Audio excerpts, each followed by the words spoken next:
Good evening, ladies and gentlemen, and welcome to tonight's coverage of the Full Throttle Sim Racing Victory Fuel Cup Series here at Homestead Miami Speedway, presented by Full Throttle Television.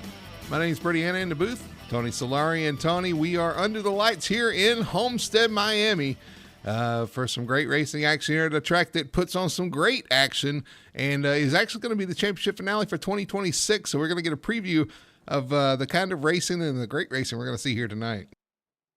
Well, yeah, back to Homestead for that championship, exactly. And it's 2026, first race of the year. I kind of enjoyed my little break, but yeah, we're back, and we got a pretty good field again tonight. So everybody looks like they're raring to go tonight. I mean, Homestead's a great track, a couple of different grooves to run on, and I don't know. I wish we went to it more than just the end of the year, but it's a lot of fun.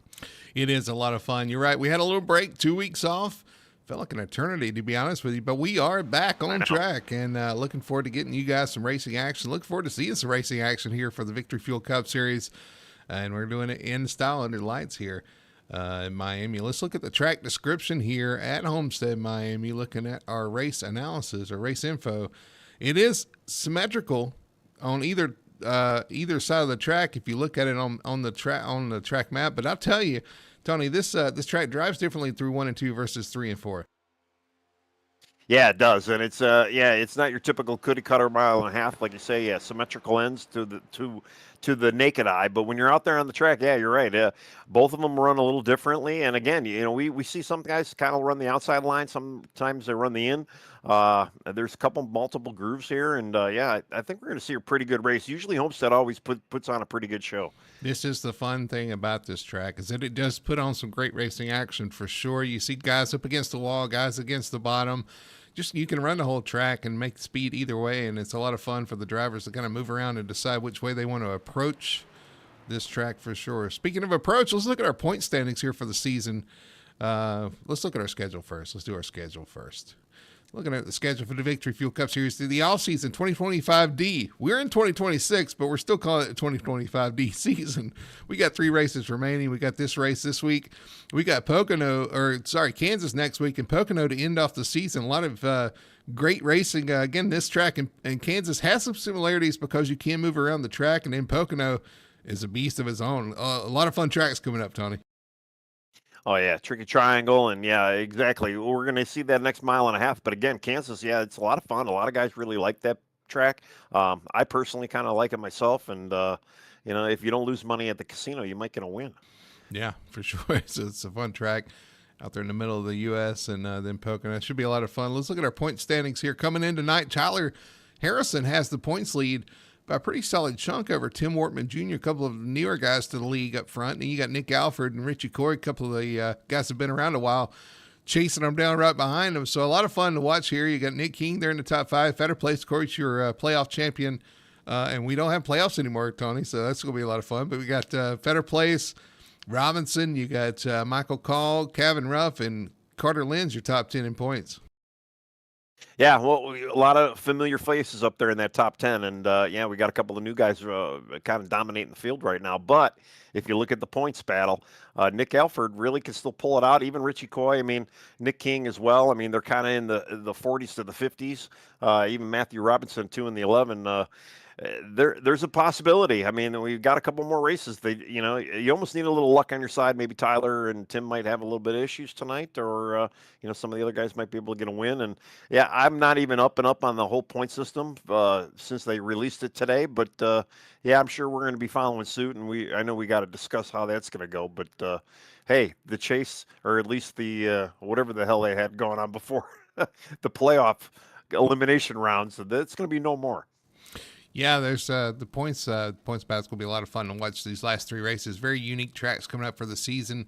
And yeah, talking about the point standings, the point format, no more winning you're in. It's going to be more points racing for 26 races and it restarts for 10 to go with your top 16 in points racing for a championship. Should be a lot of fun to see how that works out. We look forward to seeing how that works out here at FTSR as well. But we are getting ready for the start of this race, Tony. So I'm going to, we've got, how much time we got? We got about 15 seconds. Give me a pick tonight. Who are you looking at?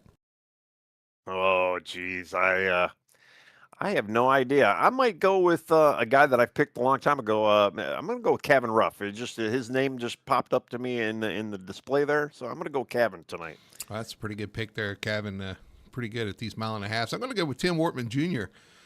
Newer name, but he's been quick at these mile and a halves as well, and looking for him to get back in victory. I think he's got one win, looking to get win number 2 here tonight. But as I say that, they're going to start gritting for the Homestead Miami 250 here, the Victory Fuel Cup Series. We'll throw it over to our starting lineup for tonight's race.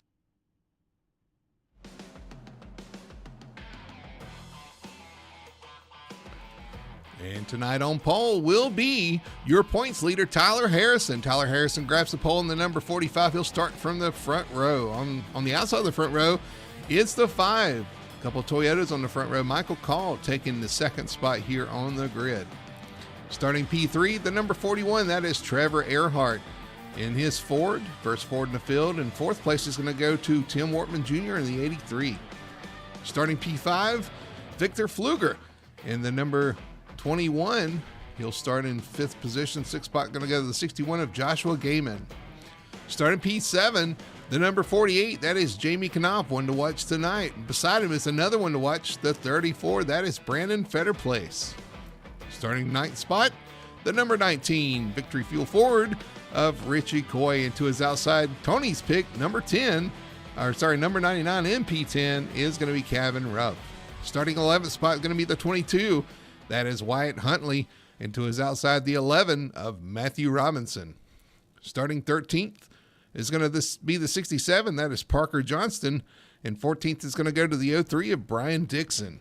Starting 15th is the 16, that is Justice Murphy, with Trevor Keith in the number 15 on the outside in 16th. A couple of numbers flip-flopped right there. 17th spot going to go to the 43 of Lewis Meglin. 18th going to the 33 of Ben Tracy. All right, 19th, we have Lane Allen in car number 14. Then you have car number 09, J.C. Evans in the 20th spot. Robert Fitzpatrick Jr., 21st spot in car number 28. Nick King, car number 29 in 22nd spot. Jeff Chandler, car number 31 in the 23rd spot. David Durand, car 88 in the 24th spot. We have Alexander Hodge, car 53 in the 25th spot. Wayne Grossi, car 7 in the 26th spot. James Torrey, car 6 in this 27th spot. Ryan Huff, 28th spot in car 93. Robert Fitzpatrick Sr., car number 60 in the 29th spot. Donnie Batiste in 30th spot and car 64, sorry. And then Jonathan Atkins in car 57 in the 31st spot. I got to increase my text size. I had a birthday yesterday. I might be getting a little old and can't see stuff. Uh-huh. Well, it happens to the best of us, to all of us, actually. All right. Well, there's our grid tonight for the Homestead 250. They're on their one and only pace lap here. Tyler Harrison leading the field to green, and he's the points leader. It shows why. Michael Call in second spot. Going to be on the outside of the front row with Wortman, Vluger, and Joshua Gaiman. We had a couple guys with EOLs, a couple guys starting for pit road as well. So not too many, but yeah, they're going to have to fight through the traffic. Pace car peels off, getting ready for the green flag as they come into the restart zone, waiting for the green flag. There it is. It flies, and we are off and racing here at Homestead. All right, no fuss, no muss so far, thankfully. Looks like everybody's giving each other a little room there in front row. Yeah, off in turn one there, still side by side for the lead as the 5 of Call tries to take it away from Tyler Harrison on the inside as they head down the back. He's trying to get that good run off at 2 there to try to make that outside line work. And like we were talking about, we got one really down towards the apron, and then Michael Call's right up on the wall, trying to get that momentum working, which you can do here, which makes this track a lot of fun. It looks like Call's going to get it. Yeah, the 5's going to use that momentum on the outside, take lap number 1, so he leads the way here at Homestead. Still side by side as Tyler Harrison not willing to give that up as he wraps the bottom. Yeah, he got the point there for the first lead. There he goes. He finally was able to make that clear, and it looks like Tyler Harrison kind of succeeded that spot to him. Let's see if Michael Call works down. He's still kind of in the middle of the track, but we'll see if he actually makes it a little low like where Tyler's at. He's going to follow him off the corner, so they are clear, but we got to gaggle back here for about 5th on back.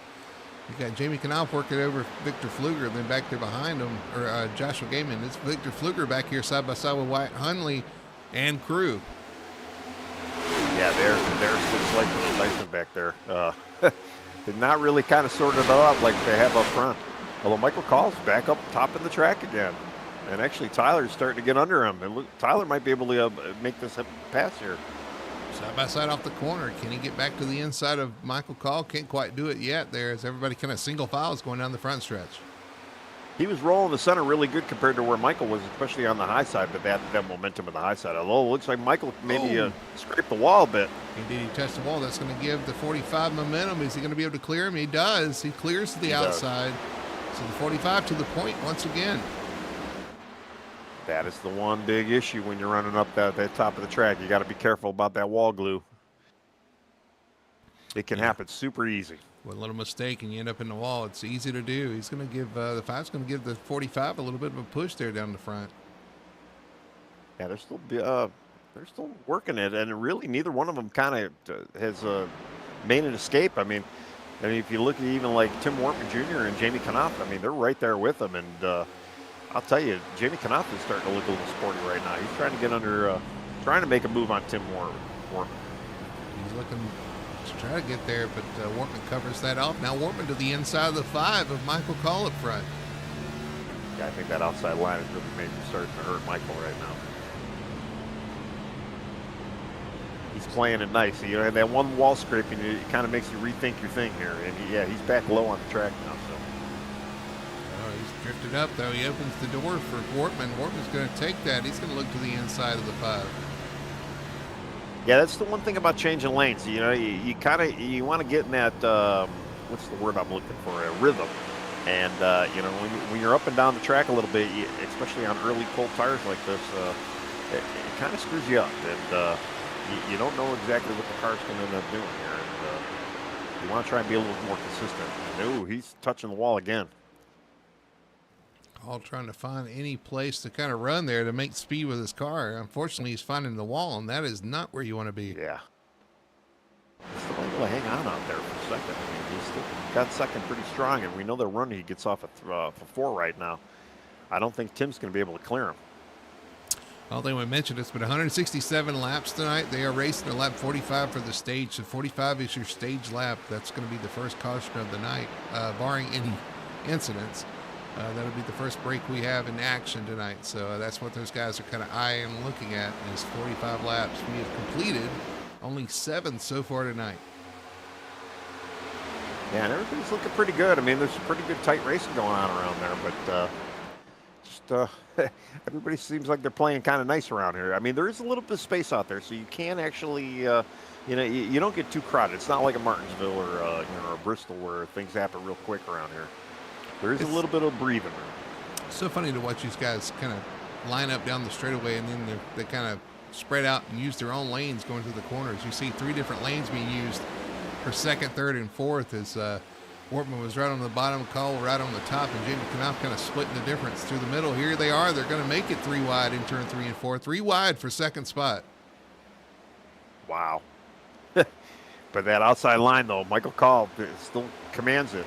And really, I think that's really where you want to be. I mean, if you're going to try to make that pass happen, you want to get that to that outside line. You just got to be careful of the wall.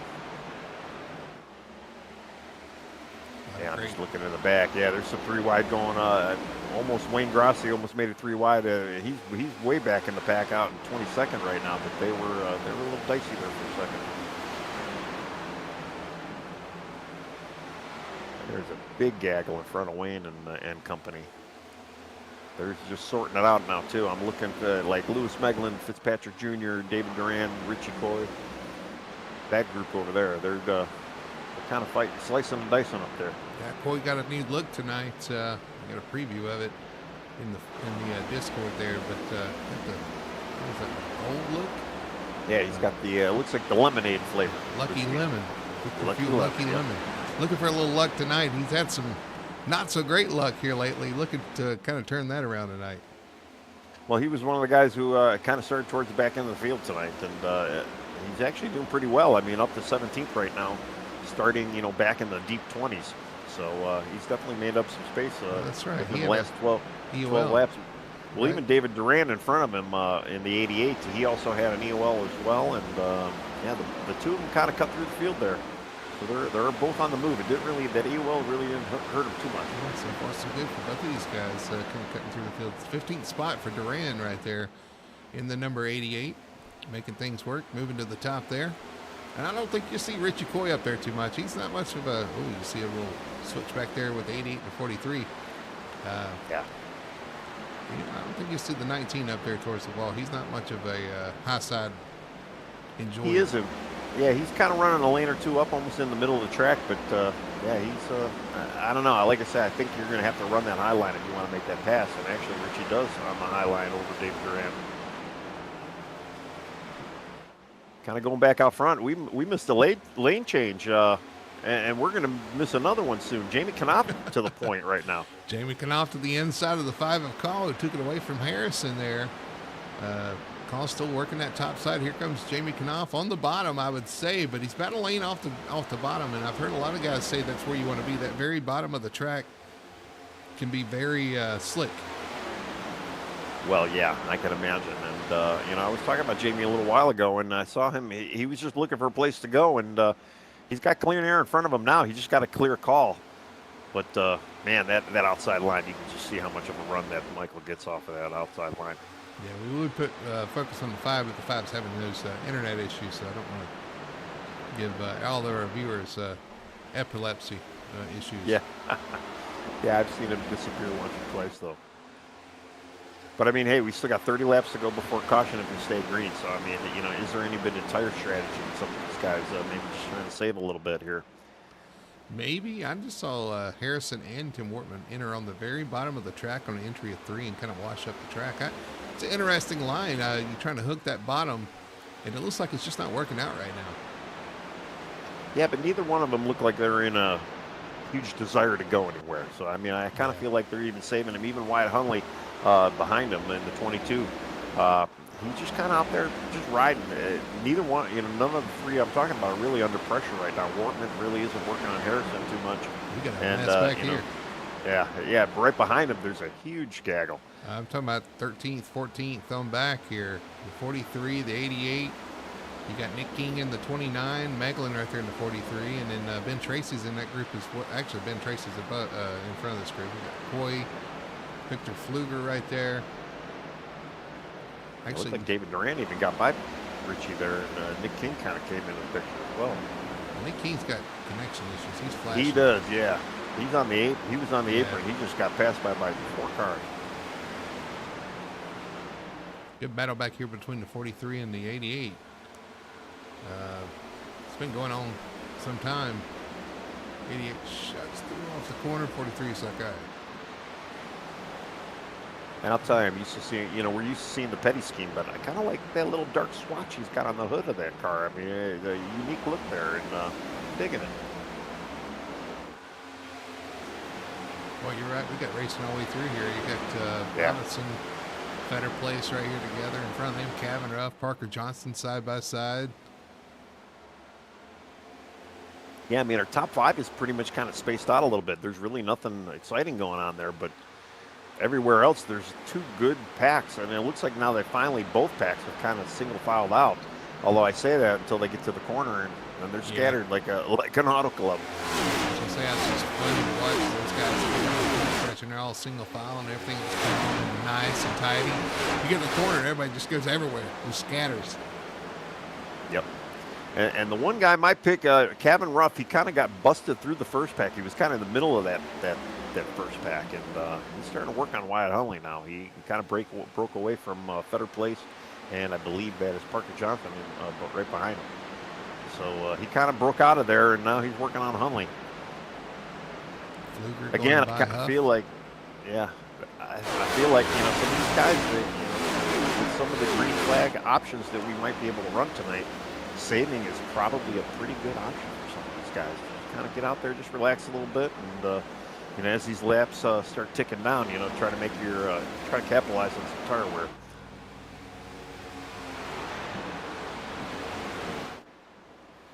Switch going back up front. The 48 is still hounding the 5. 5 in the wall, just a slight little bit there in the middle of the corner. 48 gets to his quarter panel, comes off the corner though. That 5's going to use that momentum, although not as much momentum as I thought coming off the corners. The 48 is going to look to the inside. Now we have a proper battle for the lead. Yeah, we'll see what kind of run Michael Call gets. He's got to stay off that wall to make that happen. And He does. man,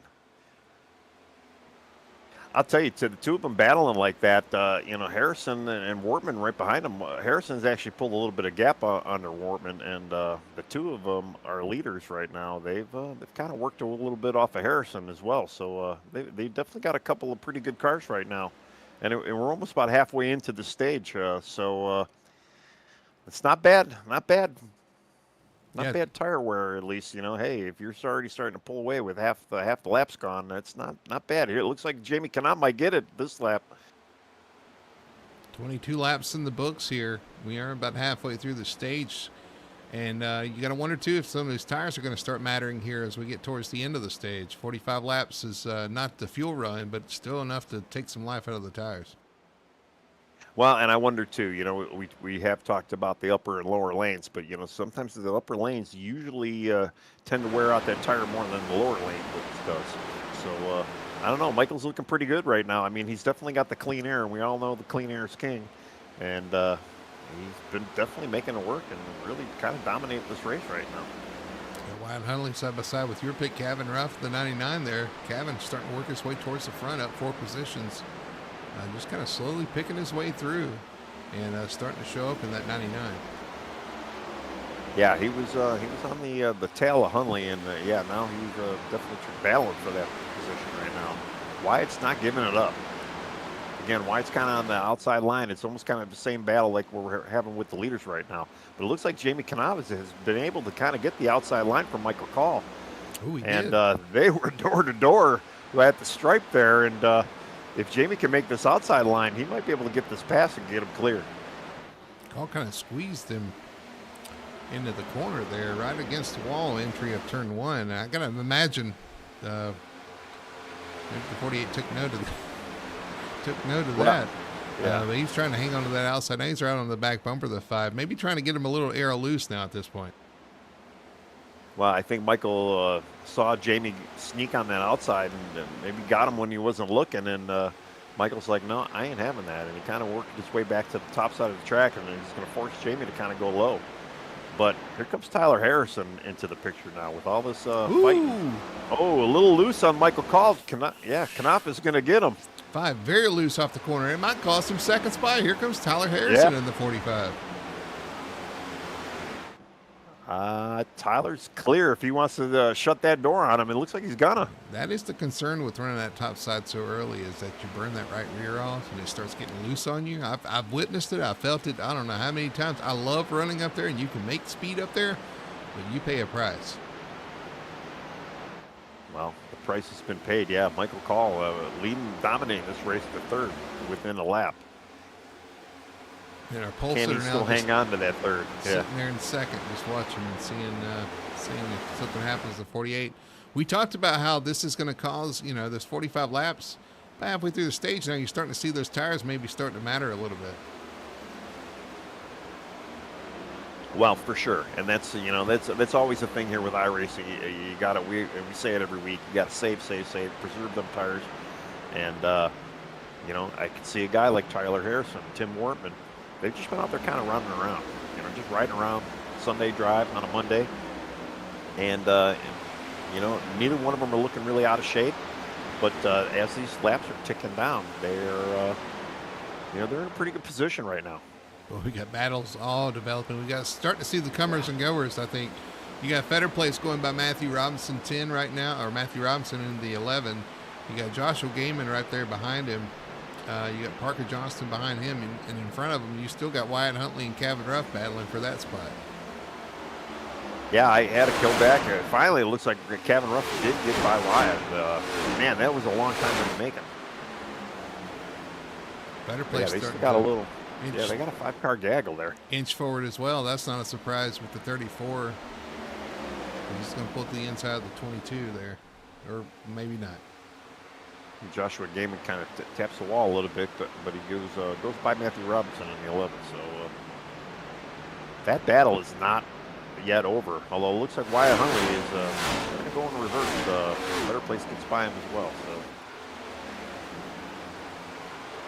Yeah, you got a lot of racing going on here. With the open setups and the different driving styles and different approaches and different expectations for the race and stuff, you're going to have those differences. That's kind of the fun part of it. Is you may have a different setup that's good at different parts of the race. You may have a setup that's better at the end of the race. You may have a setup you may have a driving style that benefits. You can go hard early, but then you pay the price if you have a short run at the end. That works out for you. Those kind of little things. That's what makes the racing fun, is that nobody's the same. Everybody's a little bit different. And you add the mix of different open setups, that's even better.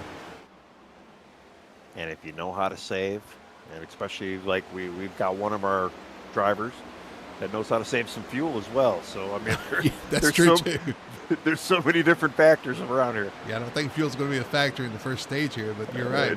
Fitzpatrick Jr. there, he knows how to save. I think he's got fuel in his roll bars. That's something, yeah. Got a spare emergency can in the sim or something. I'll tell you, though, we got a couple of guys falling backwards. Parker Johnson, unfortunately, going to the back, or slowly rewinding. Ben Tracy as well. I mean, his teammates out there leading right now. So, they bounced out of that first pack and down to the second pack. And then you got some comers there. Richie Coy kind of gets by a lot of the fluff and the muff, but he's running in 10th right now, so he's able to sneak his way in the top 10. He is like the lead of that far pack. Yeah, and he's Parker Johnson right there behind him. Where's the 88 at Duran back in 14th, so he's kind of pulled away from him as well.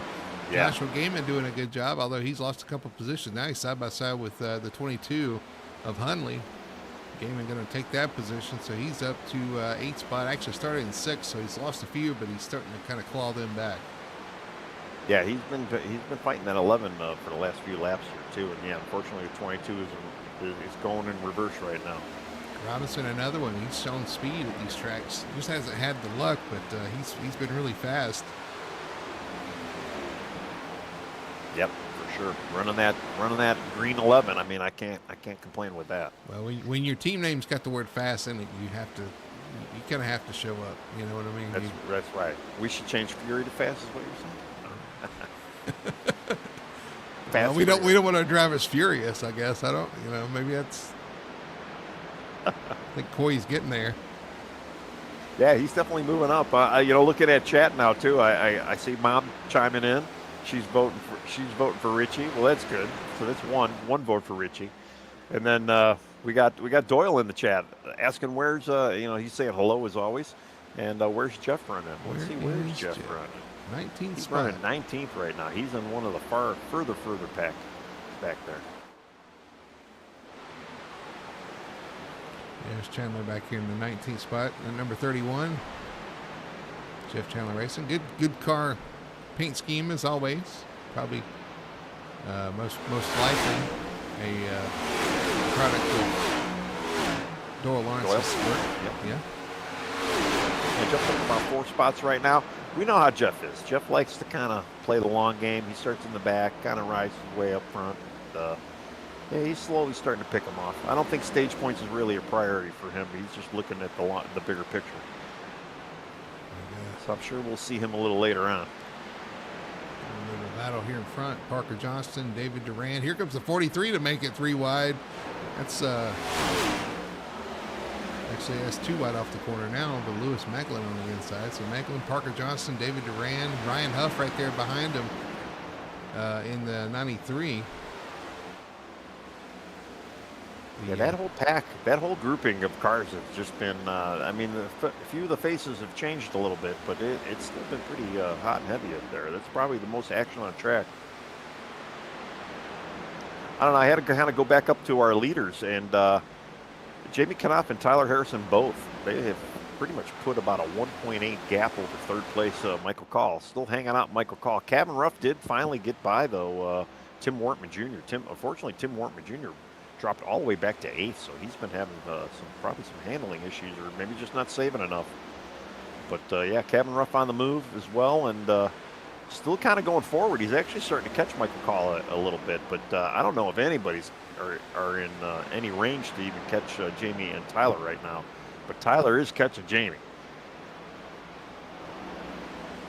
It's Ryan Huff in the 93. I like that paint scheme. We got Jeff Chandler with issues on the backstretch. He catches it, but he started heading towards that inside wall. That was going to be a problem, but he did hang on to it and able to corral that thing and keep it straight. As I'm reading Doyle's, he's got a Biff number on there, Biff Font, and yeah, the number looks great. The car looks great. With you can't beat the stars and bars, but man, yeah, that he kind of got shoveled to the back there a little bit, but we are going to get staged here in a little bit. These guys batting hot and heavy back here. Yeah, that was a good catch for sure. I just caught the edge of it there and started taking off towards the wall. And he's like, whoa. That's not where we want to go. We need to stop turning. This is a straightaway. Tyler Harrison is right on the corner of Jamie Knopf right now. I thought he was going to get him clear. He's been running the outside line on exit and definitely getting a lot of steam. And Jamie's just trying to hang on. He definitely wants that stage point lead there, but I don't know. He's going to have a little bit of fight with Tyler here for these last couple laps. Yeah, well, we got 5 laps to go here when we come to the line, or actually 4 to go when we come to the line to the end of the stage. And both these guys kind of thinking about those points. Of course, the 45 being your stage, your point leader, wants to hang on to those points, and Jamie trying to steal some away here. Well, you watch the run he gets off of the outside line. I mean, he's definitely running a little bit higher on the outside, and they were door to door almost by the stripe there. Unfortunately, he tried to make it low and just really had nowhere to go. He had to kind of lay off. He obviously didn't want to get into Jamie there. Couldn't do it that time by. It's going to come to 3 laps to go. It's going to be tough to make that inside pass. The 40. Oh, and now the 48 goes to the bottom as the 45 takes the top lane. Well, I think that's what Tyler wants. Tyler wants to get that thing wound up here. Ooh, I think he touched the wall a little bit. But he's still getting a pretty good run. Let's see if he's going to have enough steam, though, to get under him. Oh, he aborts. As the 48 goes back to the bottom, 45 is going to take the top lane through 3 and 4. This is the game. Ooh, yeah, he's getting a little loose up there. Yeah, that was a little loose right there. He's going to lose a little momentum. They're going to have to regroup. 2 laps to go to the stage. He's definitely giving it everything he's got. Jamie just needs to just hold a nice, tidy line here, and I think he might still be able to prevail.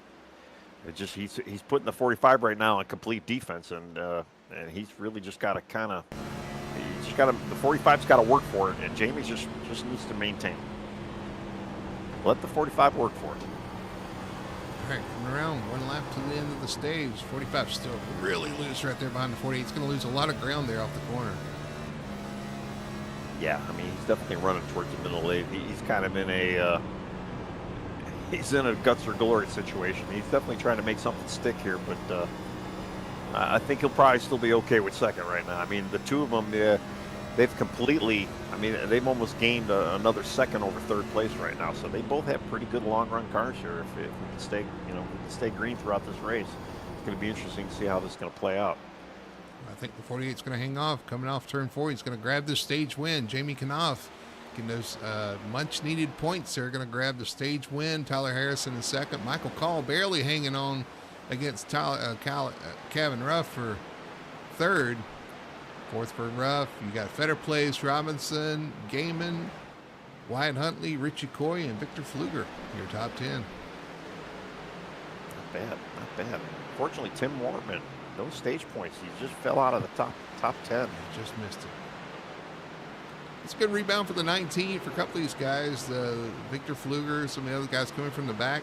Richie got back to his starting spot, so he's going to start the rest of the race from where he qualified, which is always a good thing. Well, let's see if he can have a good pit stop. Well, true. True. Yeah, Wortman. I'll tell you, great, good race, clean and green, and a lot of action right now. So a lot of fun racing, side by side racing. People using different lanes, being clean, being friendly, being respectful, courteous. It's what you want to see here at FTSR. It's a beautiful thing when it, what does Hannibal Smith always say? I love it when a plan comes together.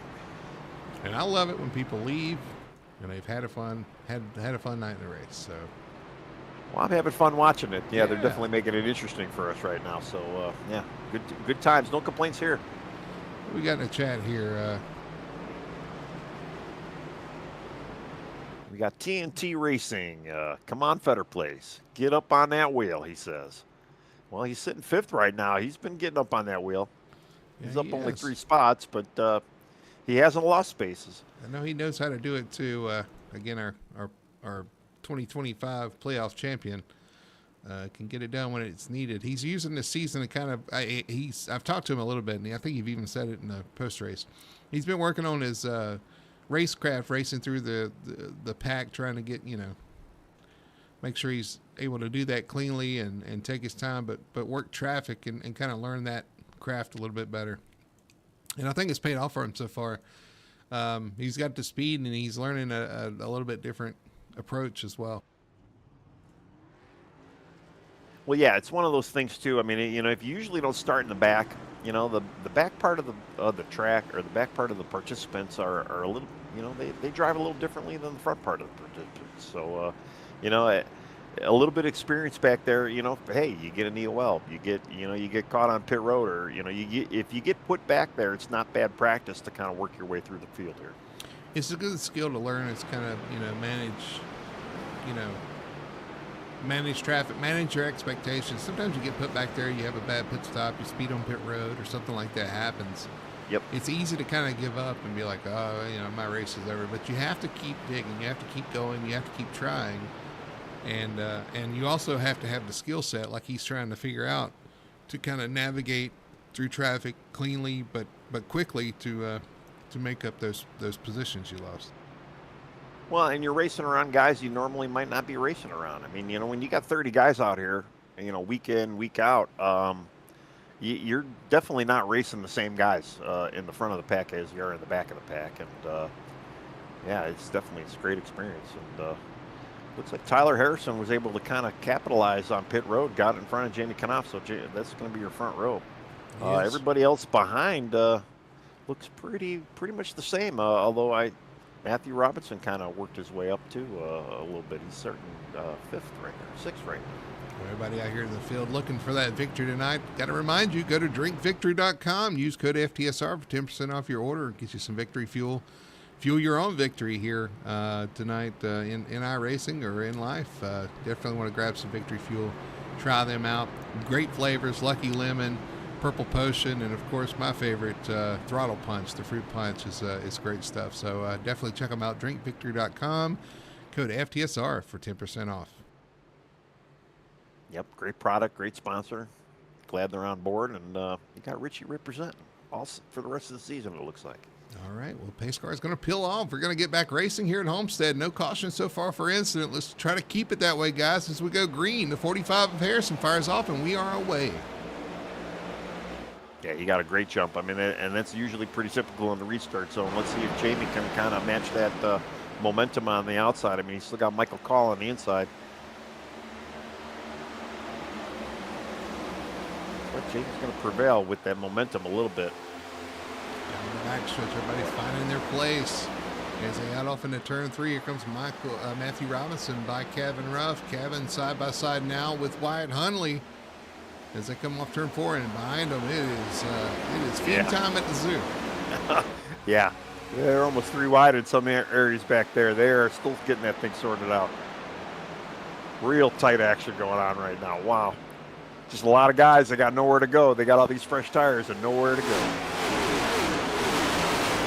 Race off turn 2. 15. Down to the bottom there. Yeah, I don't know who that was. Trevor Keith. That was, Trevor Keith with, he had a little contact with the 28 of Robert Fitzpatrick Jr. No harm, no foul. They're still moving. Right in front of him, Ben Tracy, the 33. Jeff Chandler now right behind him in the 31. Right beside him is Chandler's going to give a position up there to Johnston. Yeah, Jeff had a pretty good rebound. I well commented in the chat. Again, he did. He had a pretty good rebound after that little slip, and he's running in 16th, 17th right now. But we know how he is. He's very methodical, so I'm sure he'll be a little bit up in the rankings another 10, 20 laps here. 15 was right on the back bumper of the 28 of Fitzpatrick. They had a little contact before, and keep an eye on these two. You think he's saying, hey, I wasn't very happy with what we did there? No, they're side by side right now. But Trevor Keefer's going to get by him. He's going by Ben Tracy now as well. He's liking that outside line. Ooh, 28 touches the apron there in the middle, in the entry of 3 there. Shoots him up the track a little bit. There's Trevor on the outside. It was 3 wide for a minute there with Parker. Yeah, there's Parker Johnson in the middle. It's like Parker Johnson wants to go almost 3 wide here. He's taking the high line. Yeah, I think Trevor Keith tried to split the middle between the cars in front and open the top side for Johnston. Here he comes on the outside to 67. Definitely trying to make that outside line work, and that's it's the best place to do it, especially when you have the fresh tires. But like we saw at that early stage, sometimes that outside line can hurt you in the long run.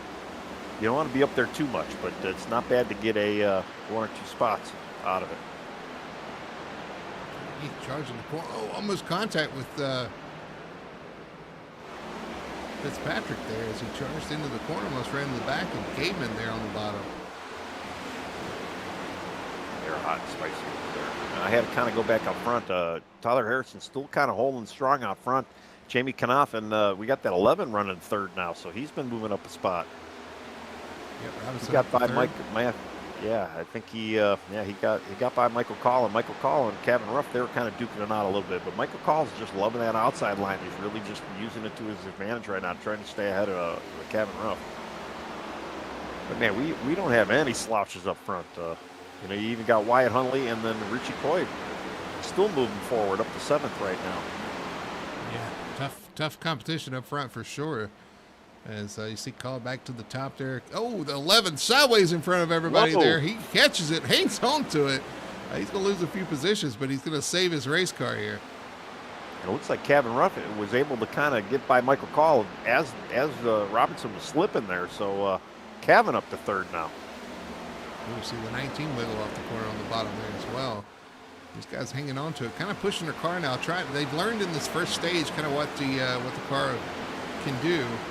Maybe made a few adjustments, and looks like some of these guys maybe made the wrong one, went the wrong way.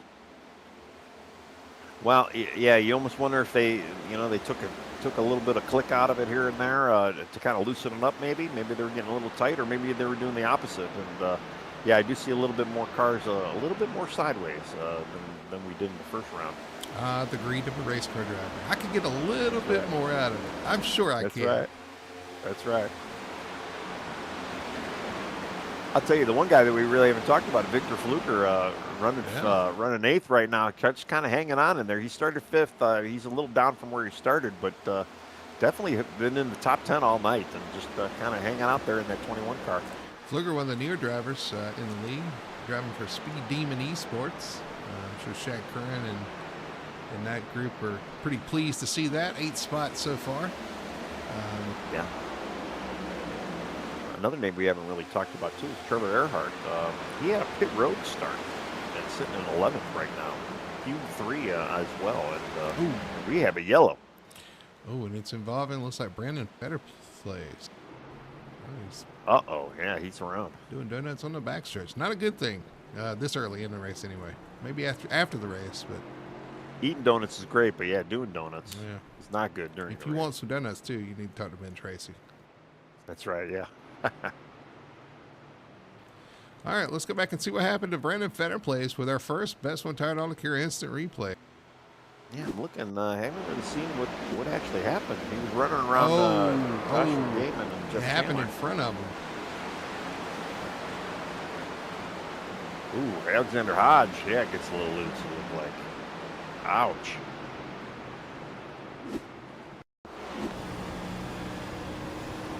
Hodge gets loose and then gets contact from behind there and turns right into the path of Brandon Fetter plays. Yeah, Jeff really didn't have anywhere to go. He gave Alexander a little bit of a tap there, and yeah, unfortunately, Fireplace had nowhere to go. It didn't look like it was too devastating for anybody, to be honest. I mean, yeah, even Fireplace, he kept it off the wall. He was able to lock it down. So, it was kind of a high-speed accident where, it wasn't a sudden stop by anybody, so there's probably minimal damage on all the cars. Just some spots lost for sure for some of those guys. A better place being the worst. All right. Will we see a busy pit road? Who will be coming in for pit road right now? I think they're all in, all except the 64 of Donnie Batiste. He's going to stay out and grab him a lap lead probably here. But then again, I don't know. He can't pit after that, or he's going to have a penalty.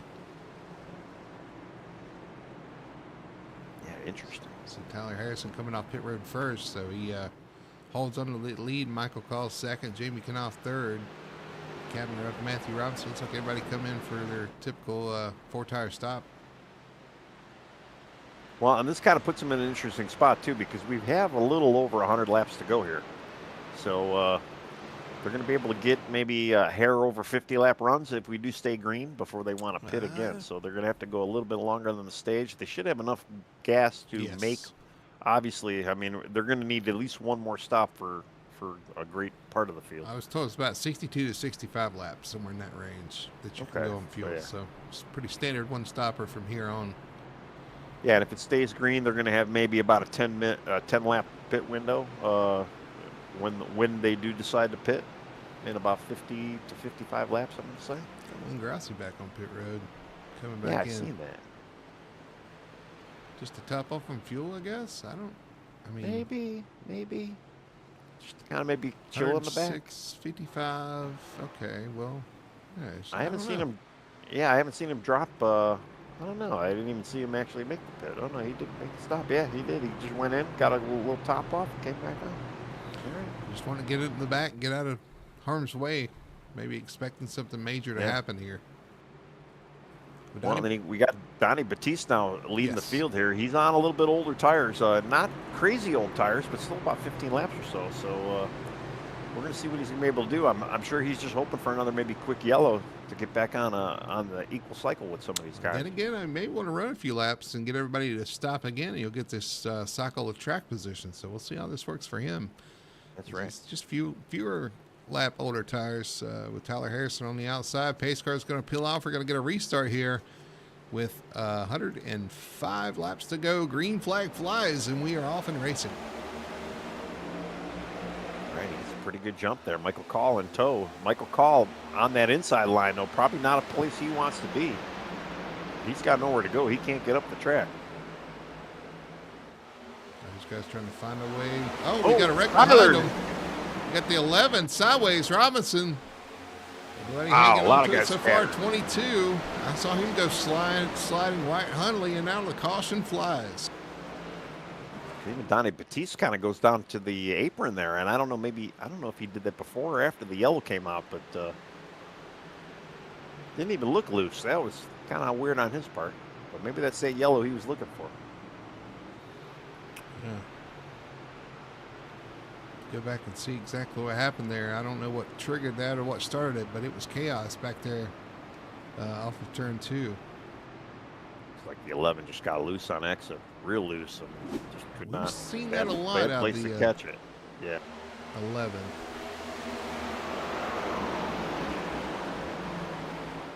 Well, you almost wonder too. They came in for the stage, maybe made a change, and maybe they needed more of a change after the stage. And again, maybe went the wrong way. Loose right there in front of them. Who's at that dark car? Is that Wortman? Wortman with nowhere to go. Yeah.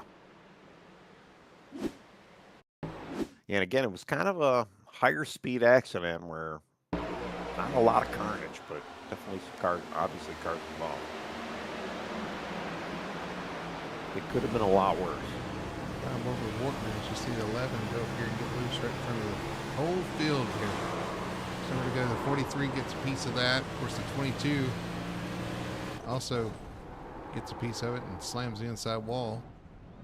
I'll tell you, you got to go look at our favorite police officer, Ben Tracy.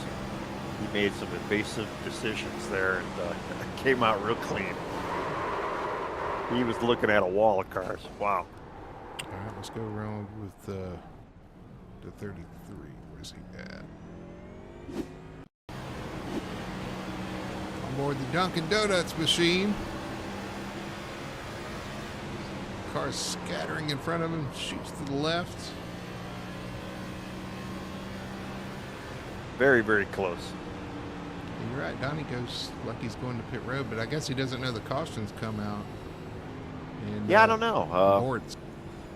Well, he did actually get it. He did pit that time around, so yeah, I think he was going to pit. Some fresh tires, yeah. And the caution came out, so he's like, "Well, no, never mind." Who else back there? Let's ride on board with the 11. Again, we've seen this with the 11. Multiplication, just pushing the car too far. Can't hang on to it. It's sideways, and gotta be careful with them cold tires. Yeah, gotta be careful with that right foot. Well, right foot and cold tires, it's a bad combination. It is. Especially in iRacing. But it looks like back up front, I mean, I don't know. I've seen this movie before. Tyler Harrison, Michael Call in the front row. Jamie Knopf, Kevin Ruff in the following row. But the person I haven't seen, we got Richie Coy up to 5th now. And Parker Johnson sitting on his outside. So we got a little bit of a mix-up in the back. You talking about the 41 earlier? Like, the 41 earlier, too, because he's up there in 7th, so he's right there as well. Well, I had to zoom in because, yeah, we got kind of, the 41's almost kind of got a gold color as well. But he's got those green wheels, so that's the way to tell them apart. Jeff Chandler making a top 10 appearance right there with J.C. Evans as well. So a little bit of a shakeup here. Oh, yeah. Yeah, Jeff's up there as well, yeah. The 16 also, that I'm looking at, I kind of got that gold color look there. And, yeah, he's got a shiny 16 out there, too. All right, pace car's going to peel off. We're going to get a restart here. Tyler Harrison leading them down. Michael Collins second. Green flag flies, and we're off and racing once again here at Homestead. Oh, something happened to the 48. Oh, Jamie, yeah, looks like he just got loose on entry. Misshift, maybe? Maybe. First thing I thought. That's really hard to happen, though, in these cars, but maybe. I don't know. It just took off left for him. And something happened mechanically because he didn't just hook a left there. I don't know what that was. I'm going to have to go into the cockpit view. I'm going to kind of do a little research here, see what I can see. Kevin Ruff sliding up the track right against the 5 of call as they exit the corner. He did. He shifted down to second. I saw second hit, and that's what happened to Jamie. Wow. No caution, though. No harm, no foul. He just lost a lot of time. All the way down to 25th right now. Race is on for third. Richie Coy closing in on Kevin Ruff. Actually for second as Kevin Ruff closes in on the 5 of call, who gets a little slideways. That's right, I said slideways. Off the corner. That one. That's an acceptable term. And I don't know. I mean, that's the one thing I hate about these flappy paddle sequential transmissions. And it depends if you're using your wheel pedals to shift gears, or if you're using an actual sequential stick. If you're used to using a hand, like a normal H pattern, it's kind of easy to, put the car into third or feel like you're pulling the car into third by pushing the lever forward. But what it does in a sequential is it actually puts it in second. So it's happened to me once or twice before, and it's kind of hard to do. I don't know, maybe he had equipment failure as well, but he definitely did, unfortunately, go into second there. Yeah, good race for second here. Kevin Ruff, Michael Call. Kevin grabbed it from Call, and Call's trying to fight back on the inside here. And Kevin's got that outside line. He's making a run, and he's got it clear. Yeah, so he clears for second. With Kevin Ruff up in the second spot. That was your pick, Tony. I don't know what I was just gonna say. I don't really know what his name. Just like I focused on it, and I was like, I'm gonna go with Kevin, and he's definitely not disappointing right now. I should have put some money on. You spun the wheel and came up 99. That's right. Yeah. My eyes were rolling in my head, and that's where they landed on the 99. Looking at this battle back here, watching Justice Murphy there, Robert Fitzpatrick Sr. or Jr. right behind him. Or actually right in front of him. Behind him is David Duran, Trevor Keith. Yeah, Justice Murphy as well, too. They're almost going 3 wide back there. Definitely dicing and slicing and dicing back there. Dicing and slicing. That's right. I'll tell you, though, we got, Jeff Chandler up to 7th right now, too. Started 23rd. I believe he is our hard charger of the night so far. And, that little contact he had didn't definitely mess him up at all. He's, we kind of knew he was going to kind of be poking his head back up here, and there he is. Yeah, we talked about it. He was just kind of hanging around in the back, and then through a pit cycle, shows up at the front, or towards the front in 7th spot right now, having a good run so far. I'll tell you what, he's look at that lead right now. Yeah.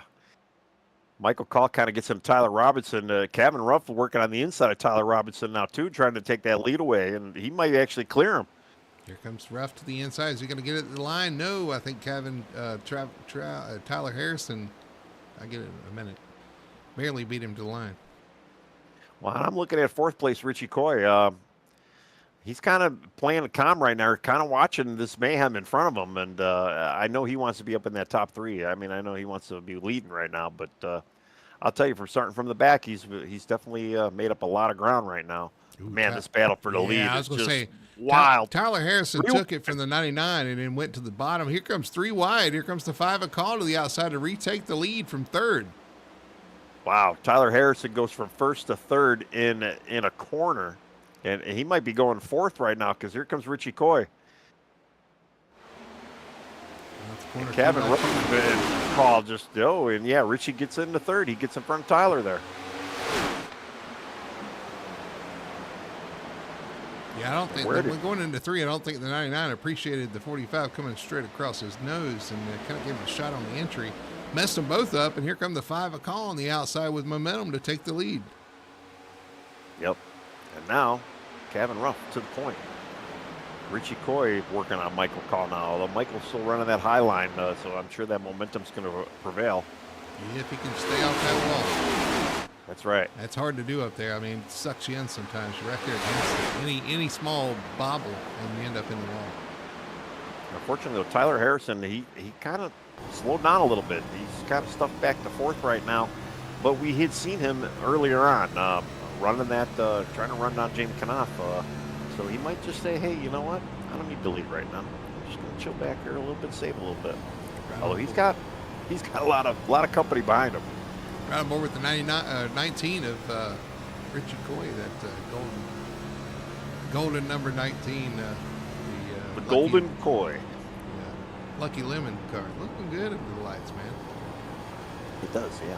Got a very goldy, shiny kind of color to it. Yeah. He showed us a red car earlier today. I didn't think he was going to bring out the yellow car tonight. So. All right, we run aboard. Way to surprise us. Right aboard with the 31. If you look on the hood right here, this is what Doyle Lawrence was talking about, the logo on the front on the hood. Do it. You don't even do that for this. But doing it for this. Caution in the back. 67, get real loose.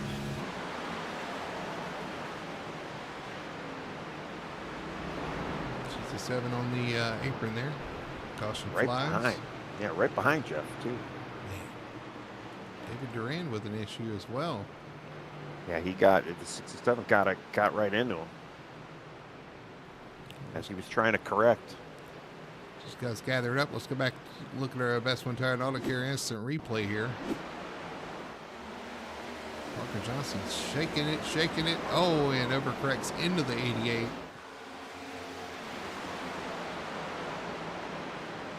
Nick King just missed it. Oh, no, that wasn't Nick King. That was Fitzpatrick Jr. 67 loose. Oh, up the track into the 88. And sandwiches in between the wall. And I think it breaks the 88's steering because it goes down to the inside wall. Yeah, I'm going in for a closer look on his suspension here. He's scuffed up for sure. He's got a wheel his steering wheel is to the right as he's trying to turn left. So, yeah, I don't think he's doing so good right now. Unfortunately, yeah, he had nowhere to go and just got caught up in that. All right, well, I guess the question is how many takers, because nobody can really make it on fuel right now. They're still pretty far off. We got a couple guys coming in probably get a little damage repaired, but I don't know. Yeah, they're actually, I see a lot of guys on pit road. Several guys are leaders have pitted. Tyler Harrison, Michael Call, Wortman. There's a couple guys stay out though. Trevor Earhart, Jeff Chandler, Justice Murphy, Trevor Keith, and James Torrey all staying out on track right now. And Brandon Fireplace as well. Well, the Brandon, it might be a lap. Yeah, he's like 3 laps down, so he was probably hoping for a wave around, but yeah, he's not going to get it this time around.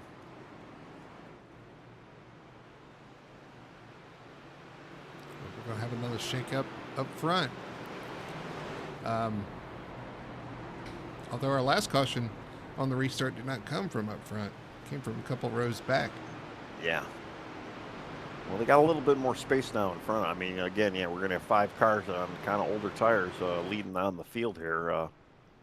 We're going to see how long they're going to be able to kind of capitalize on that. Maybe they'll be able to make this work here. If nothing else, they have saved a set.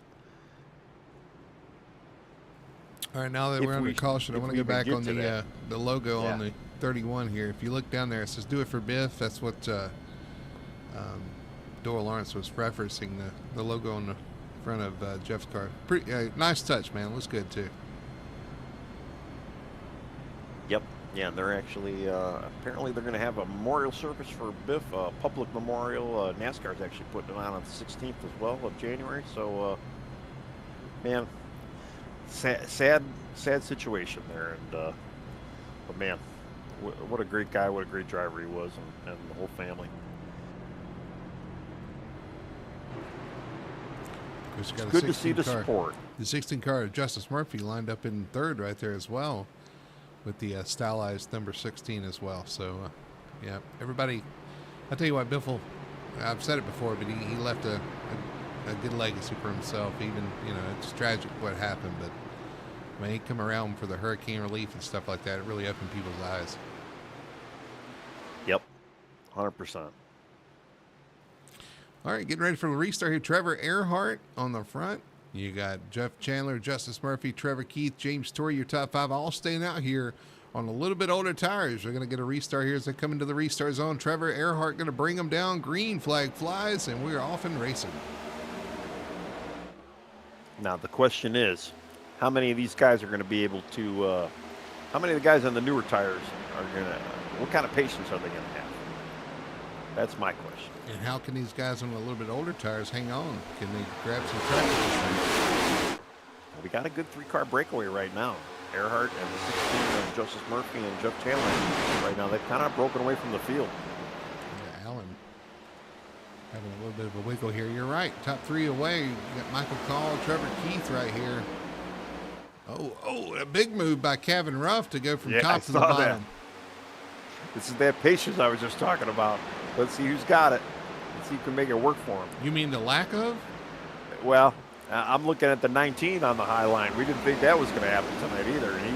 He definitely does not like to be up there, it looks like. Well, he's getting a little bit of help, I think, from behind. I'm not sure he wanted it from Fitzpatrick there. Nowhere to go. Yeah, they definitely have nowhere to go. But it looks like we're going to have a Michael Call, Kevin Ruff, another repeat of what we saw earlier today. The two of them are going to be battling right now, trying to catch that top 3. Yeah, top 3 kind of got away. You talk those older tires. That's what they wanted, a little bit of a gap. As you see Michael Call in the wall again through the corner. Scrubs that Kevin speed might off. shut that door. Oh, almost. He played nice. He gave Michael that upper lane. Let him race.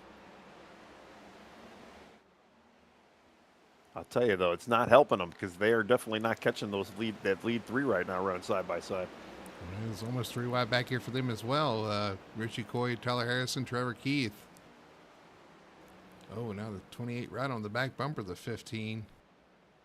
They've been having a little bit of a rivalry tonight. A little bit of a discussion. Yeah. Yeah.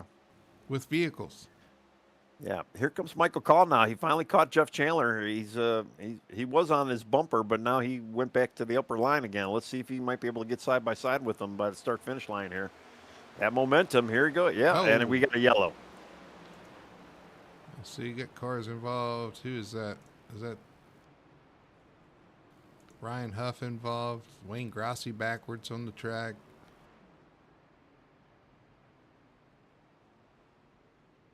I don't see anybody right now. All right. Yeah, I do. I do. You don't see Wayne anybody. Grossi now.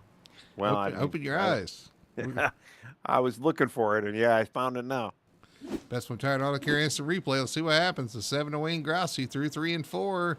Loose, sideways, right in front of the cars behind him. And that's Batiste.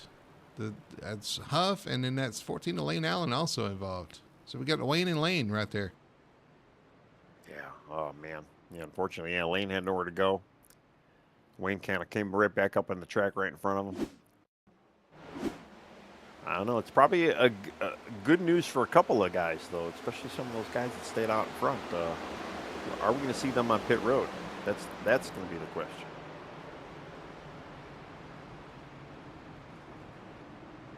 And I believe I have to go back and I think Better Place actually might be getting the lucky dog there. I got to make sure he's not involved in anything.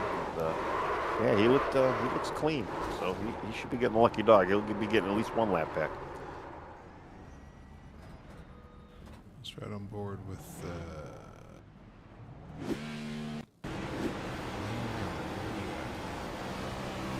Yeah, and our leaders, Chandler, Earhart, and who's the 16 again? Johnston? Is that right? Justice. I'm still looking at replays. I'm not really sure. Right on board with Ryan Huff here in the 93. See the 7 get loose right in the back of the 09. That's J.C. Evans involved. And they continue on. Yeah, well, I was just I wanted to see our leaders did actually pit. So yeah, the 3 that were leading, which was Earhart, Justice Murphy, and Jeff Chandler, all 3 of them did pit, which does bring the lead back to Michael Call and Kevin Ruff on the front row here. Yeah, sometimes you just want to get off strategy, try something different. Yeah. Well, they're going to have a lap or 2 newer tires, so that's probably not a bad move. And again, I mean, we're at a point now where everybody's still going to have to pit at least one more time. They definitely do not have enough fuel to make it. Nope, 80 laps to go. Like I said, you can only do about 60 to 65.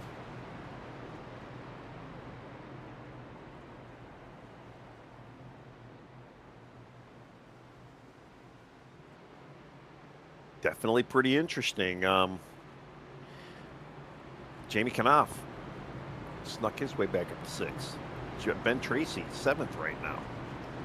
So a couple guys, they found their way back up front here.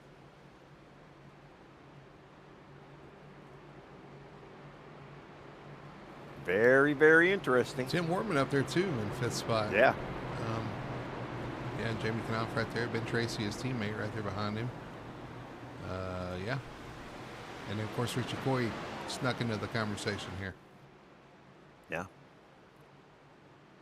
But I'll tell you, the new tire guys, they didn't lose too many spots. Even Jeff Chandler, he's in 12th right now, so didn't lose too many spots. We'll see how that works out for him as the green flag's about to come back out. We get ready for the restart. Green flag flies, and Michael Call has taken off. As usual. Jamie Knopf trying to recover from that missed shift into turn 1. He's back up there in the top 5, so it's a good recovery so far for him. Same thing with Wortman there. He went backwards early on. He's found himself back in contention here. These guys know the pay window doesn't open for another 79 laps. And so the smart guys there, they're gonna hang out and make sure they're around at the end.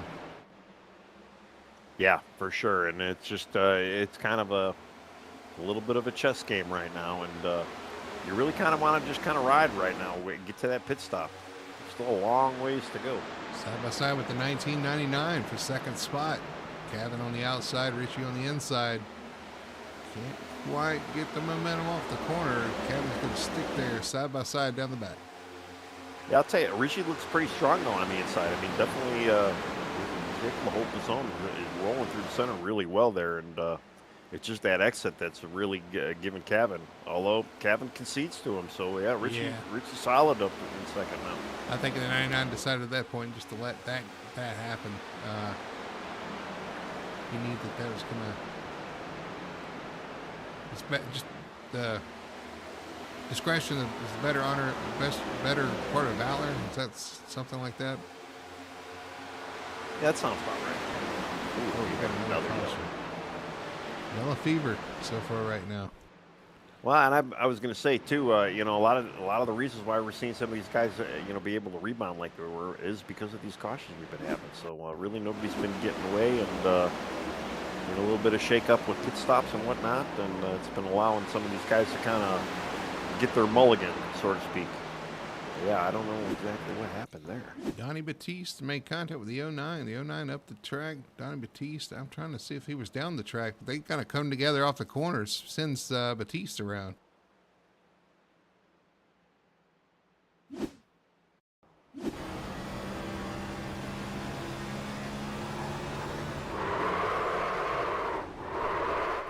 A little bit of contact with the 60 there. I'm not sure if the looseness happened first or the contact happened first. That's what I was trying to figure out there. It almost looked like a 60 was kind of getting, he got a little tight. He was definitely coming up the track a bit there. I think 09 was in the side of him before he got loose. So 09 up the track into him.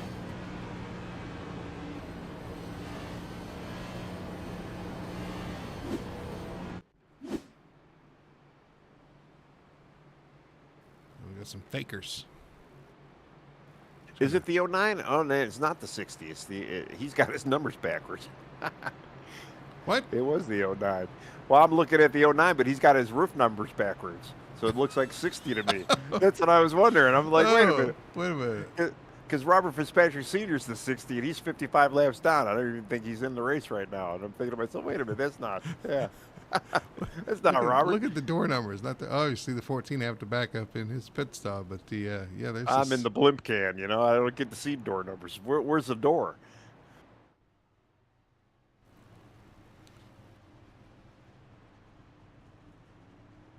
No wonder you call out all these different. It's the black car, the dot on the track. Well, you know, when it's the 09 and it's upside down, I mean it's a definitely, you know, it's not that I'm wrong. It's just I'm looking at it from a different perspective. Oh yeah, just the different. Okay, all right. You just got a different perspective on life. I understand. That's right. Got a different perspective on roof numbers. Oh, we got one guy in the league, Joshua O'Connor. I don't think you'll mind me saying this. He had his numbers, like the dirt numbers. He had I don't know how to explain them. They were turned 90 degrees. Oh, straight up and down. I got you. Well, on the roof. I mean, what's up and what's down. Well, yeah, maybe front to back. Yeah. Orientated. But is that the way you read it, or the top to bottom? Anyway, I mean, and I'm not picking on the 09 or nothing, but you know, I've always, you know, why do you need a 0 in front of your number? You know, I don't know. Well, because maybe the 9's taken. I mean, it works for the General Lee, but that's the only car I can see it working on. Why you gotta be numberist? You know, good thing they're not running like fractions. You know, like 9 3/4. That's right. Yeah. Yeah. Why can't we have fractions or decimal points? Well, they do that in dirt. Yeah, actually they do. That's right. I think like 9 7/8. No, I've seen them, and letters after the number, the 5Q. Yeah. Like the old phone numbers, Klondike 5, blah blah blah, whatever it is. Your birthday was just recently, right? Yeah. You're showing your age. Yep. All right, pace cars are going to peel off. We're going to go back racing here. 5 and Michael Call leading Richie Coyle on the outside now. The 99 of Kevin Ruff behind him. Tyler Harrison, Tim Wortman. Green flag flies. And we're off once again. All right. Yeah, Michael Call takes off, goes right to the top side. Well, he made the corner on the low side, but he went up the track to get that run. He's definitely got that run. Put the 41 flickering just a little bit there behind the 61 of Gaiman. Oh, sorry, that's almost 29. I'm waiting for a 3 wide there. Jamie Kanoff kind of backed out of that. He thought about it. He did. He thought about it. He's like, there's still about 70 to go. Well, maybe not. I'll tell you, they really have been putting out pretty good shows up tonight. This is it's been a lot of fun to watch. They've been aggressive, but playfully aggressive, I guess I'm going to say. Yep, everybody doing a good job controlling their car. It's the number one thing. Most of them, anyway. Well, you're going to have an issue here, but yeah, for the most part, and I mean, we really haven't seen egregious race-ending wrecks as well. So things have been pretty tame for the most part. Shout out to James Torrey just outside the top 10 in the number 6 Lone Star Racing Ford. James, one of our journeyman drivers. Lone Yeah. team, like one car teams, single car teams.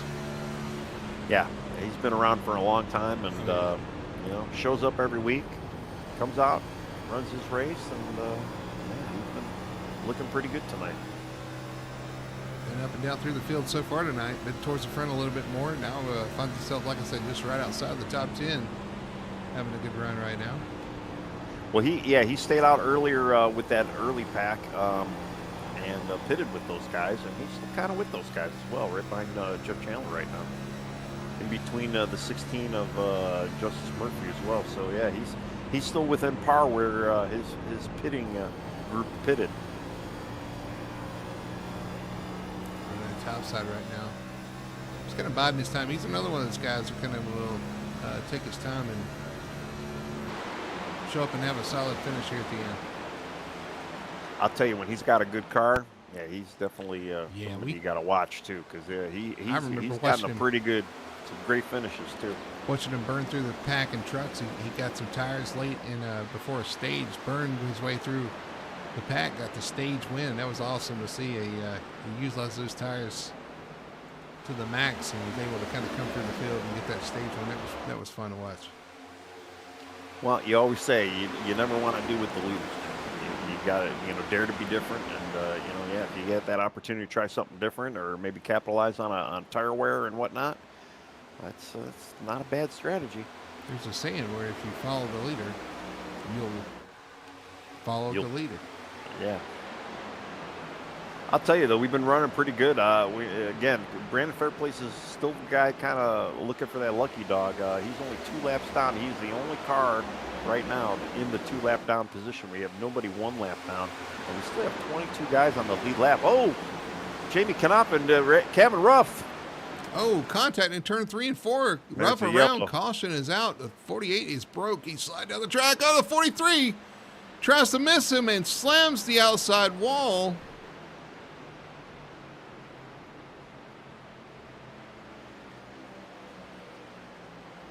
Tough break for a couple of drivers here. Wow. Yeah. Well, sometimes unfortunately, Lewis just dodged Jamie as Jamie was coming down the track, and he loses himself. Gets on that apron. Oh, man.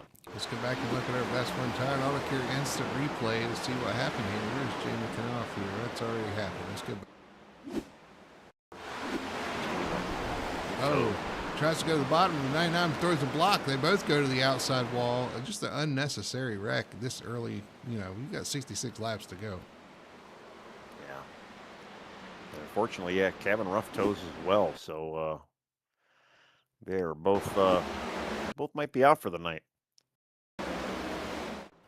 See what happens. Jamie had on the back stretch. Major damage. Jamie trying to go to the bottom of 99 blocks. Jamie's like, well, we're going in here, and well, they both went in there. They both went in the wall in both of their nights.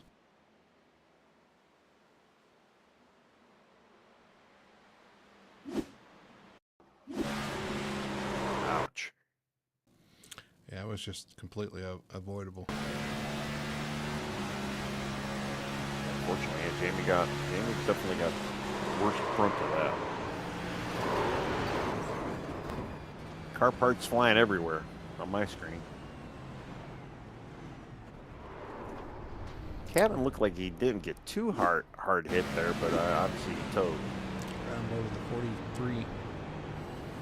Sees it happening up front. Slows down. 48 goes down. Just makes a last minute move, and I think he had the left side tires on the apron, and it just hooked to the right. Yeah, he was low to avoid it, and threw him straight back up the track.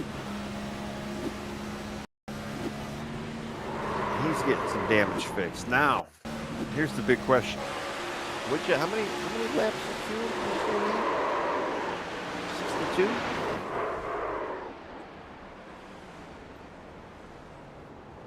So we've got about 62 to 65, and we got 65 laps to go. I was just gonna say. So I could tell you right now, there's one person in this field that I guarantee probably make that happen. He's a lap down though. He's multiple laps down. He is, yes, that's right. Oh, I didn't even notice that. He can still make it, though. Well, he's going to have an easier time making it if he has to do fewer laps. Yeah. I'm kind of looking at the lead right now. Richie Coy has taken over the lead. So, did he not pit? Yes, he did not. Last pit, lap 79. Didn't think he could make it from here. No, So him and Joshua Gaiman both stayed out. Everybody else came to pit road. Trevor Earhart, James Torrey stayed out as well. Looks like. And Justice Murphy, right? They didn't pit this time. Murphy, yeah. So again, we got 5 cars that decided to stay out and try their hand. Interesting. 20 cars on the lead lap right now, but Brandon Fairplace did get the lucky dog, so he is now 1 lap down. Looking for another yellow to get back on the lead lap here.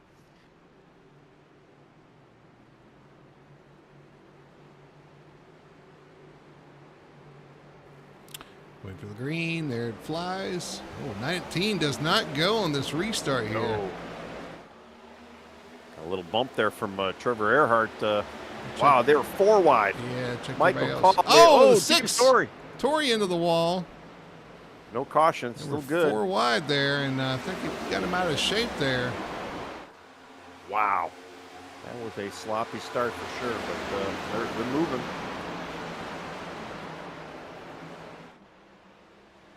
Michael Call made a crazy move, though, to kind of get through all that. One of the guys that actually did make it 4 wide, but he's got the freshest tires of the group right now, and he's under Earhart right now, trying to make that inside line work. He ain't used to being down there, but he just got a little bit fresher set. Now up front, the two that were on the front row are in front of this battle. You got Colin Earhart side by side as they head into turn 3. Earhart makes it work, though. Well, it looks like we're going to have that Justice Murphy in the middle of this group now, too. He almost going to want to make it 3 wide. Right behind him is Ben Tracy as well in the 33. Yeah, and Tim Wortman right behind Ben as well. So a couple of guys still kind of hanging out there in that top 10. 33 wiggling a little bit off the corner. Here comes Wortman to the inside. Michael Call, Justice Murphy still fighting that one out as well for 4th. Yeah, well, I'll tell you, Michael really needs to get to the outside line. I think that's where he's a lot better at, and he cannot get to that outside. Giving a little room for Ben Tracy now, so yes, it's still going to hold Michael Call down low. But man, Richie Coy on the old tires with Joshua Gaiman second. The two of them are holding pretty strong out there in 1 and 2. Ooh, 16 with a big wiggle off the corner. It's going to bunch everybody up. Behind him, the 5, the 33, the 83. All it did was pull that top 3 now. 33. Trevor Earhart starting to get up there. Hits the apron on entry to turn 3. All that bobbling back there is just making our lead pack right now just continue to excel. And Richie with the clean air right now, he's in pretty good shape. Trevor Earhart there in 3rd spot, just kind of hanging out right now. Watching these guys behind him go to work. we're in the range now too, where if we do get a caution, we're going to see everybody on pit road probably coming in because they know they're going to be able to, they're going to know they're going to need that extra fuel to make it to the end here. So it's probably not a bad option what Joshua and Richie and Trevor did staying out. They're definitely looking pretty strong, especially they had, 15 laps on the tires already? You said, 79 was when, maybe 20 laps, actually. Because Richie pitted at 79, and the caution came out about lap 103, I want to say. Gaiman kind of hanging with Richie Coy. Here comes Trevor Earhart, too, to kind of close that up. Top three. You have Justice Murphy in fourth. Michael Call, Tim Wortman, Nick King. We called King's name so far tonight. The 29 up into a 7th spot with Ben Tracy, Chandler, and Harrison. King started 22nd too. Right now, he is our hard charger. Looking pretty good tonight. But man, everybody's single filed out behind them. They have definitely calmed themselves down. And I almost wonder if some of these guys are thinking, maybe I need to save a gallon or two if the caution does not come out. Now is the time to do it. And I don't know if anybody's really shifted either. We always talk about this car, some tracks they're required to shift down 4 in the 5th. And again, that can help or hurt your gas mileage depending on what gear you're running and depending on how the car is. I know a lot of guys don't like to shift, but some guys need to shift.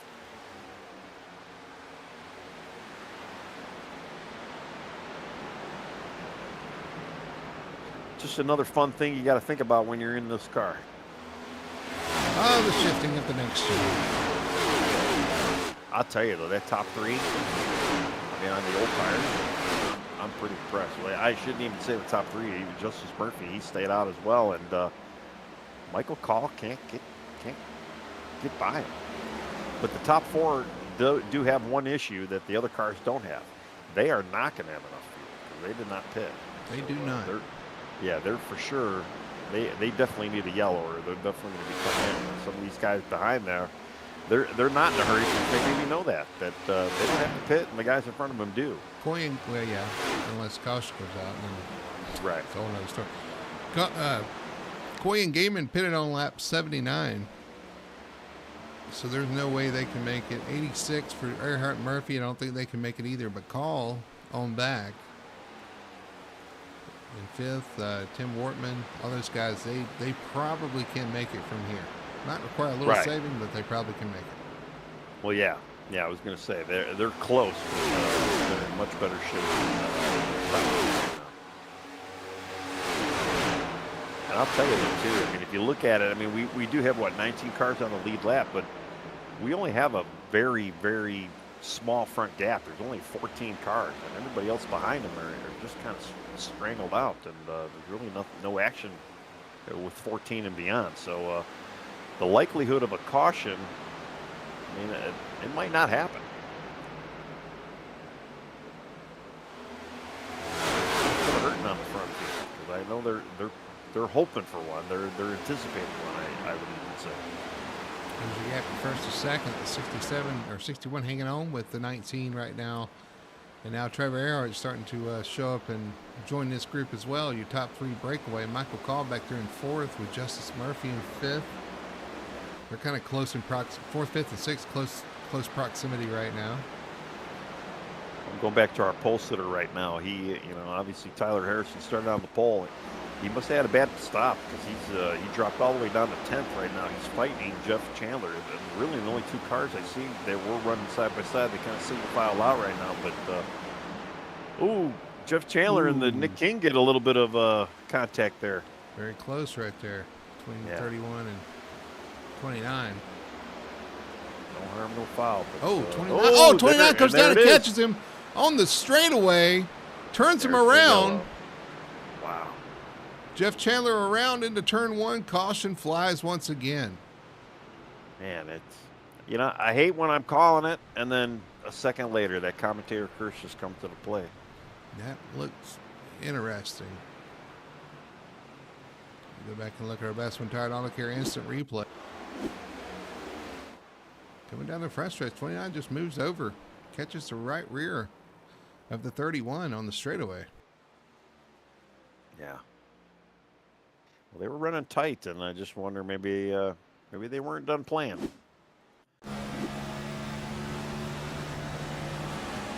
Definitely not good for either car. Well, Nick King probably fared a little bit better than Jeff there.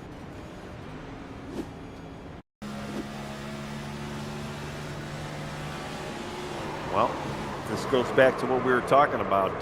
This is what Richie Coy, these top four guys, they've been wanting to see this.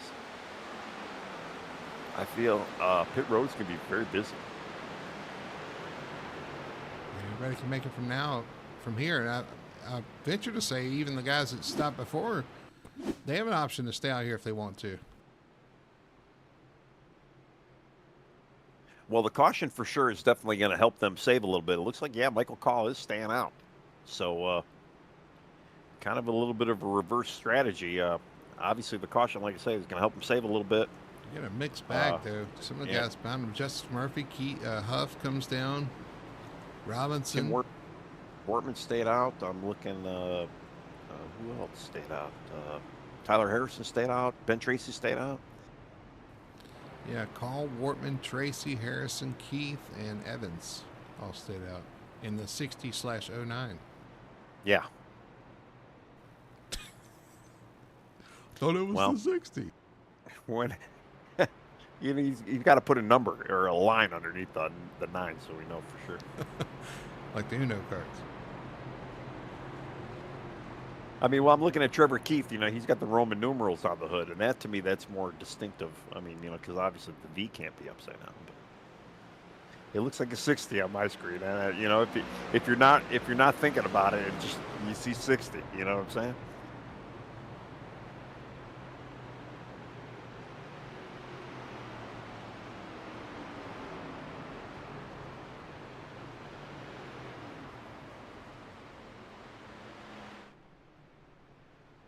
All right, well, it's definitely kind of resets the field a little bit, and it kind of changes the strategy because now, like a Richie Coy, some of these guys that have just pitted that were in the lead, that for sure they're going to have plenty of gas to make it to the end.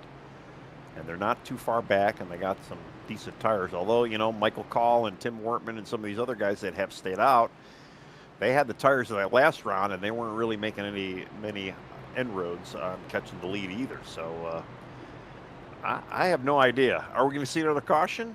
I have no idea. I really don't know what's going to happen, but it's going to be kind of fun to watch here. And just if anybody wanted to know, Brandon Fetterplace finally gets back on the lead lap. Yeah, I saw him pop up there. He's back on the lead lap, up to the 13th spot too. I guess he didn't pit this time around. All right, we're getting back to getting ready to go green flag racing. Let's look at a race recap here. Working lap 121 of 167. Michael Call, your leader. Caution's 8 for 26 laps right now. And some of these guys hoping that's the last time we see that yellow flag. I think some are hoping that, that exactly. And I think some of them are thinking, man, I wouldn't mind having another one. Like a Brandon Fairplace, for example. Right. All right, let's see what happens on this restart. Michael Call, Tim Wortman on the front row, getting ready for the green flag. 46 laps to go. Green flag flies, and we head off into turn 1. Michael Call looks like a seasoned pro at these restarts, man. He did exactly what he's done pretty much all race. Take off. Let's see how well he's going to make that clean air work for him now. Man, there is a gaggle. Wow, look at that gaggle behind him. Side by side for second, but yeah, farther back. Got cars just looking for somewhere to go here through 3 and 4. They were all choked up trying to row through these gears here, just getting up to speed.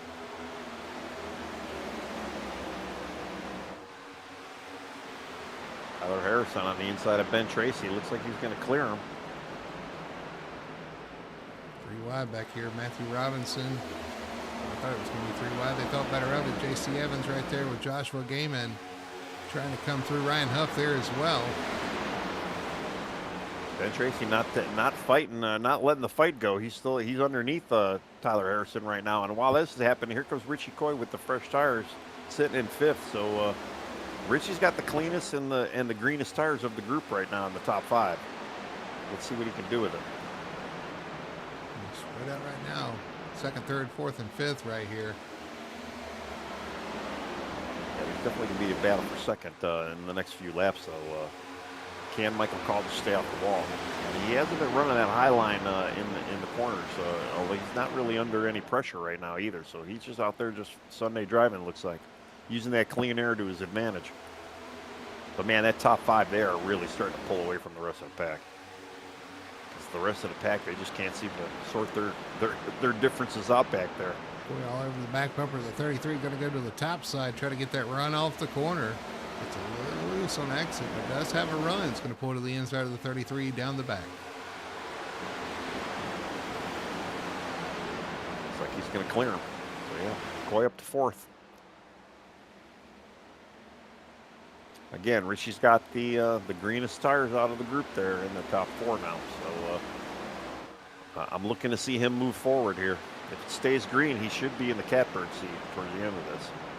I know he's one of those guys, like we were talking, he definitely does not want to see another yellow. Pulls up on Harrison. Going to get that run off the corner, pull to the inside, trying to get this spot. This is a battle for 3rd. Yeah, the way he's cut through the field, too, it really makes me wonder that some of those guys earlier on, they were back there kind of just managing some fuel. Because they were definitely not on the pace that Richie's at this point. Richie wants to make this happen. And yeah, he's catching Tim Wortman right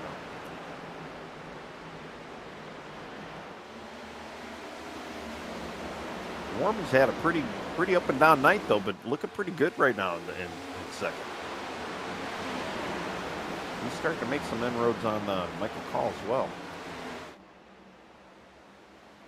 He's starting to pull up on him there, Richie Coy. They're kind of spaced out 1st, 2nd, 3rd, 4th. I was watching this battle for about 7th on back. Trevor Earhart, Matthew Robinson, Joshua Gaiman, Brandon Fetterplace all in this group. Some guys struggling for handling right now a little bit. See the 61 sideways off the corner. Yeah, it's a matter of consistency right now, especially for these top 3, 4. You got to manage what you got, and especially if you're 1st and 2nd right now, and if you know Richie's running 3rd with a lot fresher tires, you just definitely want to try to hold that track position, keep that clean air. That might be the only thing that saves you. But we still have 37 laps to go. 38 laps. There's a lot of racing left to go. The top trying to get around the 11. But Robinson just watching this battle here. 8th and 9th. He's going to get it, go to the bottom, and try to take away 7th here from Trevor Earhart. And Brandon Fetterplace. When was the last time Brandon pitted? Because he's in the top 10 right now. I mean, he's looking like he's got fresh tires.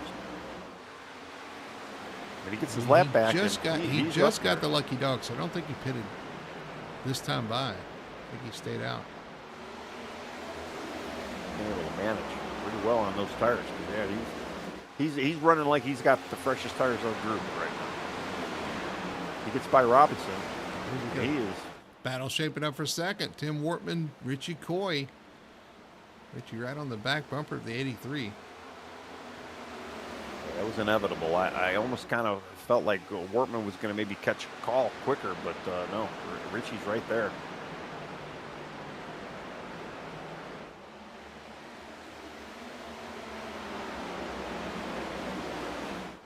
Fetterplace just riding that outside rail. Oh man, when did he? You got to look at your cheat sheet. When did Fetterplace pit? Because I mean, he is tearing through the field right now. He's up there. He 9. did pit 119. He did pit there, so I guess he All does right. have. He has, other than Murphy and Coy, got the 3rd. He's the 3rd in line with those fresh tires. So you're right. He's using every inch of them right now. Close race between Ben Tracy, Trevor Earhart there. He And wants to know how to avoid these incidents. Maybe think about this right here. He's got company as far as Brandon Fetterplace, because the more they keep him sitting around, Fetterplace is going to go right by him.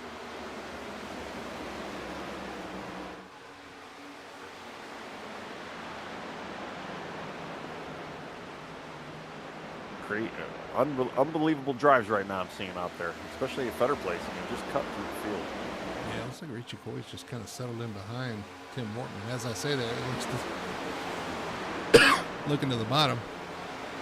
Well, they're not losing Call. Call is definitely not getting actually, away from either of them. They're actually catching him.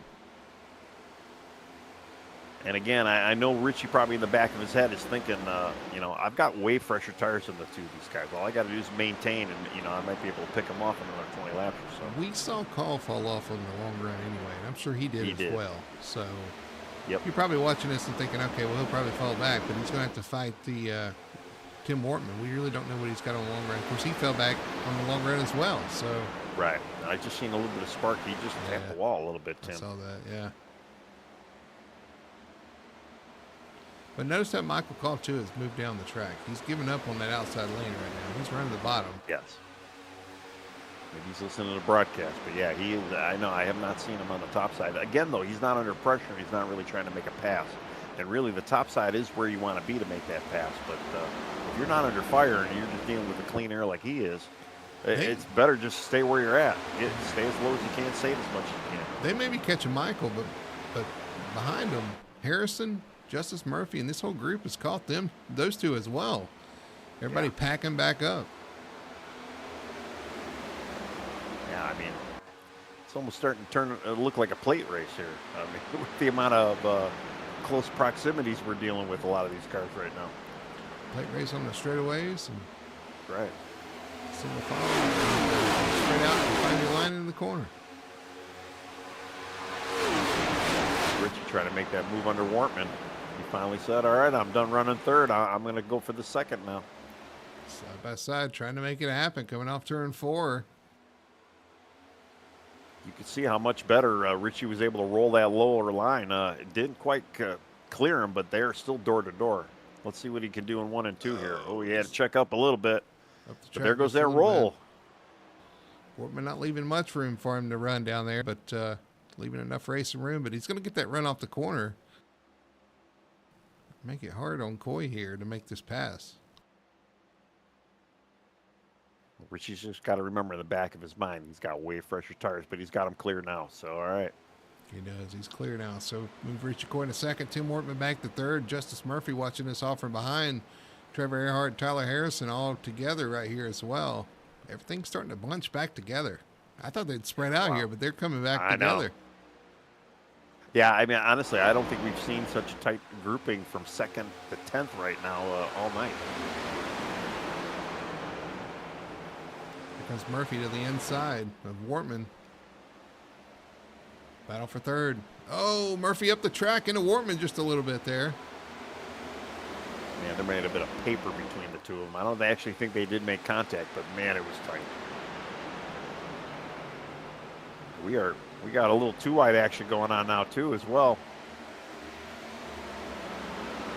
Ben Tracy, Joshua Gaiman back there fighting for I don't even know what spot's 7th. It's 8th and 9th. Or 8th, yeah, 8th and 9th.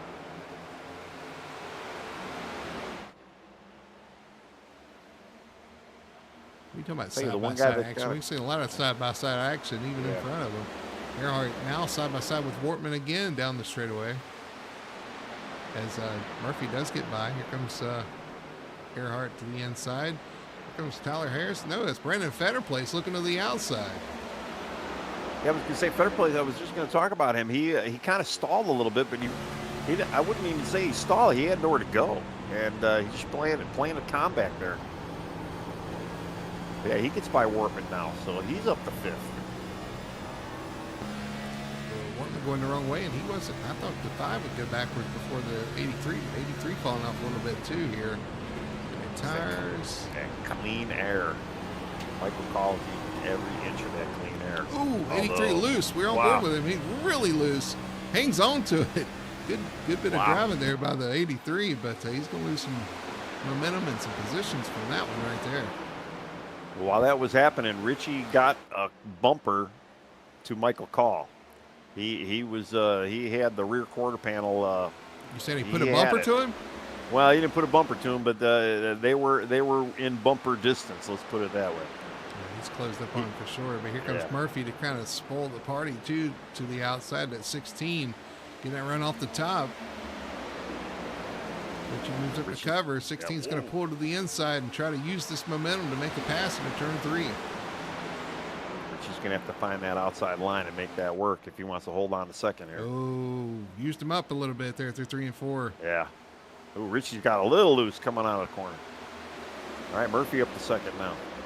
Can Murphy catch Call? That's going to be the question. Richie to the bottom, Earhart behind him, following through there. You're right. Can Murphy do anything with the 5?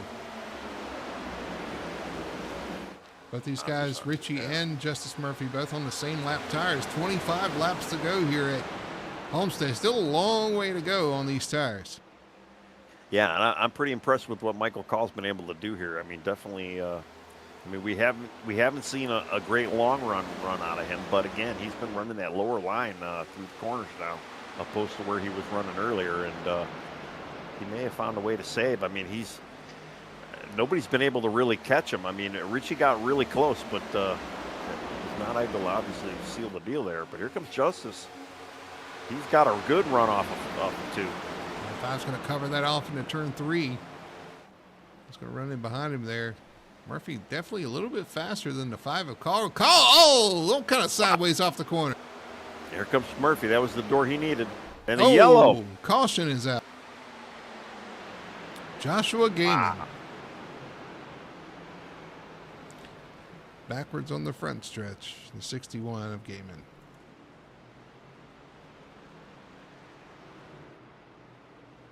Looks like he just got loose.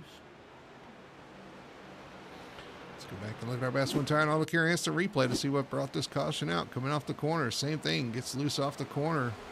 Tries to hang on to it, just whips it the other way. Cannot save it. Spins out, brings out the caution. Yeah, didn't get into anybody, didn't get into the wall. Pretty clean yellow as far as that goes, but yeah, he's definitely lost a lot of positions. And hey, you got an extra set of tires in the pit. I think you're going to be using it. They're giving these guys 80 more horsepower. Yeah. Next season. I'm not so sure some of them need it. That's right. Yeah. Are they going to give the track any more grip? That's going to be, All right. Well, let's see if they decide to pit here. 22 laps to go. I mean, I'd be pitting for sure. 100%. Although, I mean, you look at what Michael Call's been able to do out front on the older tires. I mean, I don't know. It's well, I think he is a sitting duck. I think he has to. Yeah. Now you might see some guys behind him stay out, but I doubt that too. They kind of had a longer run there. If you've got tires, you want to come in and get them. Yeah, it looks like everybody. Yep, they're all coming in. Looks like Kevin Ruff is going to get the waiver round, and or the lucky dog. He's the only guy right now. He's 7 laps down, but sitting in 19th. He'll at least get 1 lap back.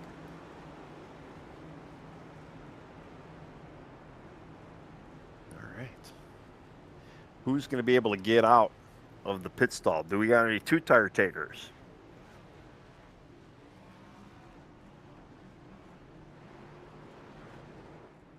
See the 16 leave? I think we have Better a place. 2-tire taker. Yeah. I was just going to say. I think Brandon Fetterplace may. I'm going to go back and look, but that might have been a 2-tire stop there. Yes, sir. That was a 2-tire some of the guys stop. before the race, and they said they've done the 2 tires before here in official when they ran this week, and it worked out pretty well. So we'll see. Well, Brandon Fetterplace definitely took 2. Brandon Fetterplace was 3 laps down. Brandon Fetterplace is going to lead these guys to the green right now. Started near the back, drove his way towards the front. had a bad pit stop, got involved in an accident, went a couple laps down, got those laps back, and now he's leading the race. That's, again, we were talking about learning, kind of what to do, as far as making it through traffic, not giving up when you have a bad stop or an incident or something. And that's exactly what we're talking about. Yep. Showing up at the end. And he's going to take the outside too, Tony. Yeah. He's definitely been at the Leering Center for sure. Okay. He's leering half to get through traffic. You sure did. You know how you can get through traffic the easiest though, Tony? Just take 2 tires on pit road. You go by all of them. It's worked. It worked so far. I mean, he's there. He's got the point. Is he going to still have it in 20-something laps? Well, they're going to take the green with 19 to go. We are getting down to it. And he's put himself in position. Michael Collins, second spot. Richie Coy, Justice Murphy, Trevor Earhart, your top 5. Your pole sitter, Tyler Harrison, in 6th spot. 7th for Ben Tracy. 8th for Matthew Robinson. 9th for Ryan Huff. And Tim Wortman in your top 10.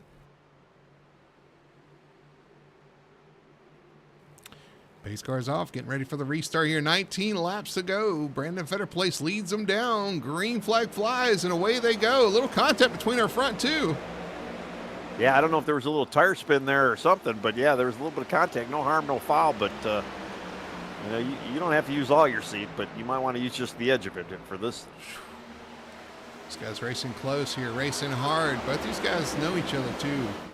Call and Fetterplace, but let's not forget about Mr. Richie Coy, that gold Victory Fuel Ford, trying to make something happen. Here comes the 16, looking all the way to the top, into the wall. Just a little bit. Yeah, a little wall glue, yeah. Richie on the outside and Michael on the inside, something that you never thought you'd see, and Richie prevailed out of that. Making a liar out of us. I told you we wouldn't see him up top. Right. There he was. And Michael Call up in the track, gluing himself to the wall there. Do everything he can with Trevor Earhart right there beside him as well. 18 laps to go for these guys. You got it. You need to show it now. Wow, I almost have a fear for everybody else in the pack right now. I mean, Brandon got out there. We saw what Michael Call was able to do in the front of the pack with the clean air.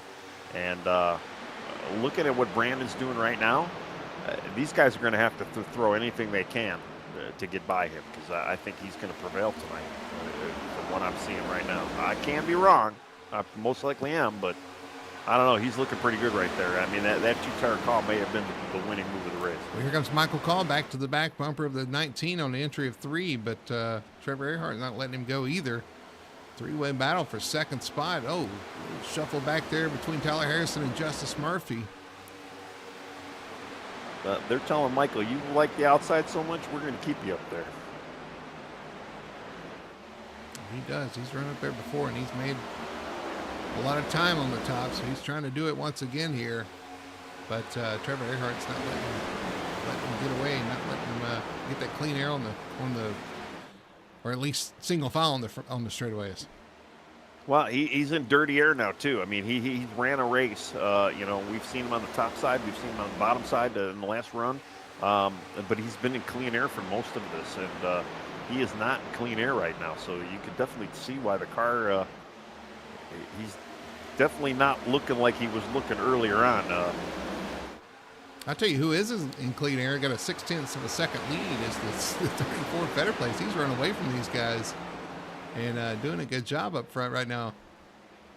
Well, and it's kind of what I was thinking. Yeah, I mean, that 2-tire strategy, I mean, definitely got him to track position, and that clean air is just, it's so good right now. And you can see, and as they're monkeying around behind him, he just keeps pulling away. He's just cutting a good lap, staying on the low end of the track as well, too. And Richie's running a pretty strong second right now, but Fetterplace is just gapping him. This battle for third will not go away. Actually, it's a battle for second. Trevor Earhart gets a run off the corner, pulls to the inside of the 19 of Coy. Yeah, I don't know if Richie got a little tight there, but yeah, he definitely got out of that low line, and here comes Trevor. This is what Fetterplace wants to see behind him, side by side for second. As Earhart on the inside of Richie here. Yeah, Better Place looking in the mirror. Yeah, more of this, please. And Trevor gets clear Richie. So Trevor up to Ooh. second. Oh, he And taps into the wall. Here comes the 19 with a run. Wow. Earhart blocking to the inside. And you do not want to slip right now. There are too many cars behind you, and you will go down quickly. Big slip by Tyler Harrison. A little loose off the corner. That's going to open the door for the 5 to take that spot. Here comes the 16 looking for a position. A bunch of vultures back here behind him. Matthew Robinson in the 11. Gaiman back there in the 61. Who just brought out the caution, but he's back in contention. Well, even I was going to say Lewis Meglin sitting in the top 10 right now. Just gets by, or 9th right now, gets by Wortman. And, yeah, we saw him in a little accident earlier on as well. Ooh, And close race with the 11 and 16 there through the corner. Right on his door to hang on to it. We've seen the 11 out of shape several times already. Definitely want to give him a little space. Almost 3 wide. Looks like they're going to make a Justice Murphy sandwich here. Yeah, 3 wide coming off the corner. 3 wide. 11 to 16 and who's that, 61? Yeah. 61 going to get that position. Yeah, Joshua made that work on the outside, where we've seen that outside prevail. And, you know, you look at Michael Call right now. He's out of the top 4 right now. He's sitting in 5th. So Tyler Harrison gets in front of him. Look now. Fortunately, Call does not have that air. No, but Earhart does, and he is coming. He's chopping this lead down, catching the 34 Federer place really quick here. Got it down to just a couple of tenths off turn 2. Yeah, he's definitely made some pretty good moves there. Looks like Richie Coy now is under fire with Tyler Harrison as well. So Richie's got his hands full as well. We got less than 10 to go. Oh, Richie real loose off the corner. Going to get loose there, lose momentum. It's going to open the door for the 45. We're having a battle for lead here in the next couple of laps. 9 laps to go here in Phoenix. I'm sorry, here at Homestead. I don't know where Phoenix. I don't know where it came from. I have no clue. It must be they both have the palm trees. Maybe the wall, the color of the walls. Yeah, that's possible too. Tyler Harrison able to make that move on the 19 of Coy, get him in 3rd spot. But up front, Trevor Hart trying to close it on 34. It's kind of stalled out now. He's got that dirty air. Well, he definitely caught. Yeah, I mean, he gained about 5/10 on him from the lead that Federer Place did have. But yeah, he's definitely stalled right now. I almost wonder if Federer Place is maybe toying with him a little bit. But yeah, I'll let you get up here. I'm just saving a little bit. I'm just out for a little drive. If you want to do that, 8 laps to go. I don't want to give anybody a sniff. You're driving into the corner and getting to me. You don't, but if you can, would you do it?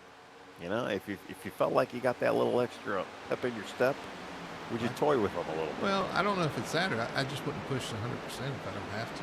If I can just ride up here. Yeah. Give him some false hope. Not toying with him. I just protecting myself. Well, Federer Place, you know, I haven't looked at any lap times lately. Federer Place last lap time was a 32.7. Trevor Earhart was a 32.7 as well. Earhart ran a 32.8 that last lap, and Federer Place ran a 32.8. So they're shadowing each other right now as far as lap times go. You're right, 83 to 84. So right there, and actually Federer Place just went faster.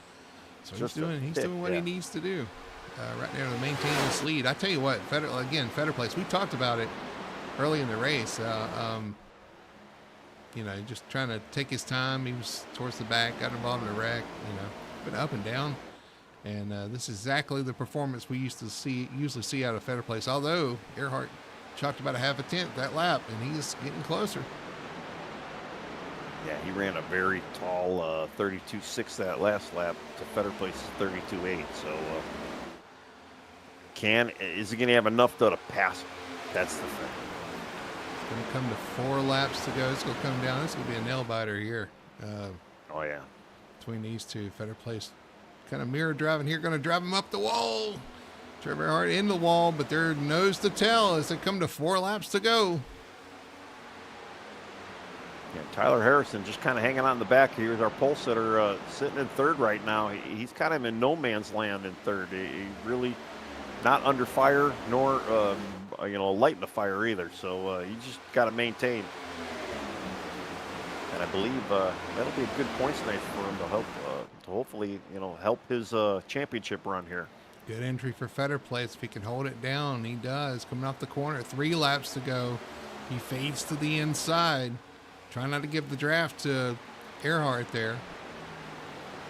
A little battle brewing for 4th right now. Joshua Gaiman trying to get around Richie Coy with the 11. Matthew Robinson right behind them. They were very sketchy about a lap ago, and they look like they kind of single filed out. I think Joshua's probably going to get another run here on Richie Ray. He's going to try and make something happen. Another good lap for the 34 as the 41 started to struggle off the turn 2 and a little bit off turn 4 as well. I think he's getting a little tight in this dirty air. Going to be 2 laps to go for 34 of Fetter Place to hang on. I think we're going to see Trevor now. He's going to throw everything he can at it to try and get side by side with him. He's definitely trying to make the outside line work, which does not seem to be working right now. Yeah, he's getting a good run, but yeah, he's just not getting enough of a run to get to. Better place. I mean, even with he's just rolling the center so good, and he's actually getting a really good exit as well. I mean, especially going to see the white flag. 1 lap to go here at Homestead. Can the 34 Fetter Place hang on? Can the Trevor Earhart find something on this final lap? And then we got the battle for 4th right now. Richie Coy and Joshua Gaiman. Joshua's got the point right now, but they're still kind of side by side. Down the backstretch, 34 Fetter Place has a really good 1 and 2 into 3 and 4. I don't think he's going to be able to get there, Tony. 3 and 4 for the final time. It's going to be Brandon Fetter Place taking the win tonight at the Homestead 250 for the Victory Fuel Cup Series. Wow. I kind of called it, man. That 2-tire strategy. It looks like Richie Coy was able to hold on to 4th. Wow. We caught that just as they was coming to the line. He does barely beat him there. Just barely. I'll tell you. Good finish to hell of a race tonight. Yeah. Wow. Awesome job by the 34. Taking those 2 tires, that was the right call, Tony. Get that fresh air, get out front. They can't catch you. They catch you, but they can't pass you. Yeah. Right. I mean, there was a time that I didn't think a 2-tire strategy was even feasible, and we've seen it time and time again with the likes of Jamie Knopf and now Fetter Place as well. I mean, I guess at certain tracks, at certain points of the race, 2 tires is an absolute viable option. Well, and Fetter Place just proved it. He's going to have a story to tell about this race because, like I said, it was up and down, 3 laps down, in a wreck, gets it fixed up, comes back and wins the race with a 2-tire strategy call. So looking forward to that. Unreal. Let's look at our results here for the Homestead 250.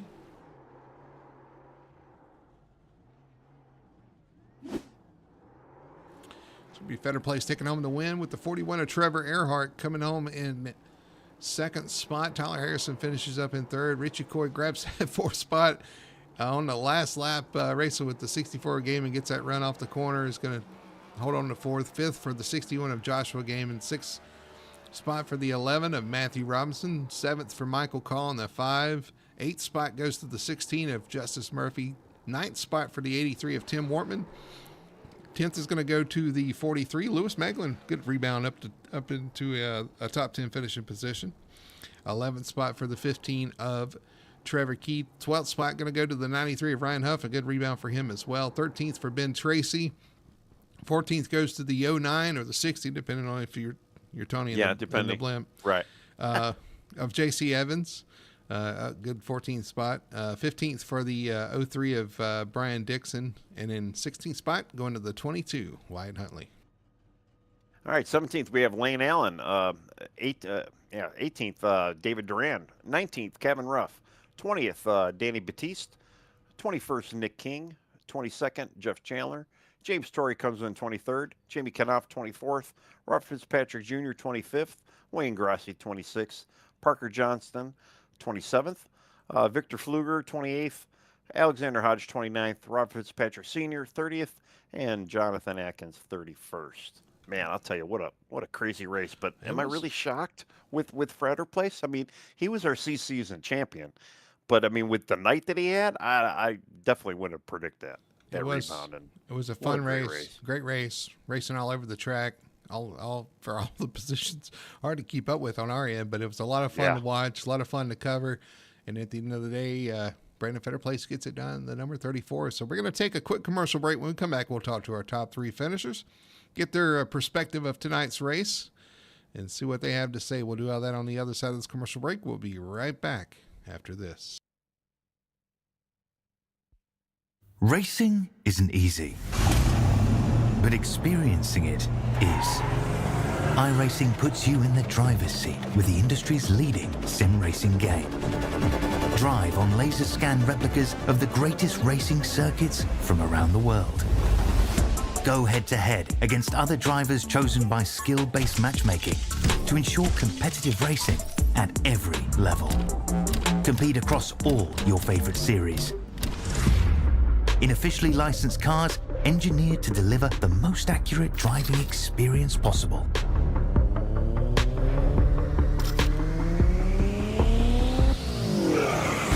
Join a race or host your own with players from across the globe. Race against the computer or in a league with friends. Feel the thrill behind the wheel. Visit iRacing.com.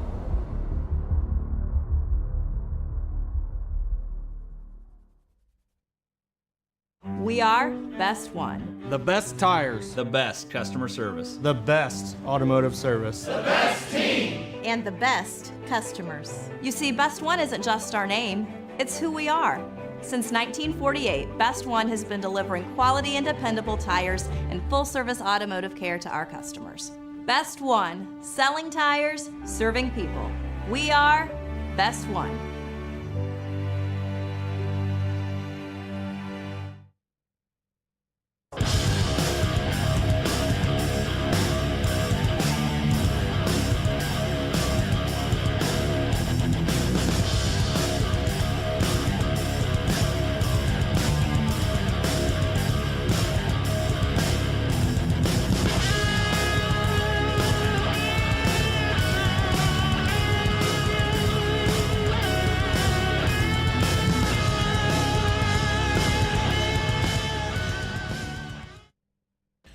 Back here at Homestead Miami Speedway, finishing up the Homestead 250 for the Victory Fuel Cup Series here on Full Throttle Television.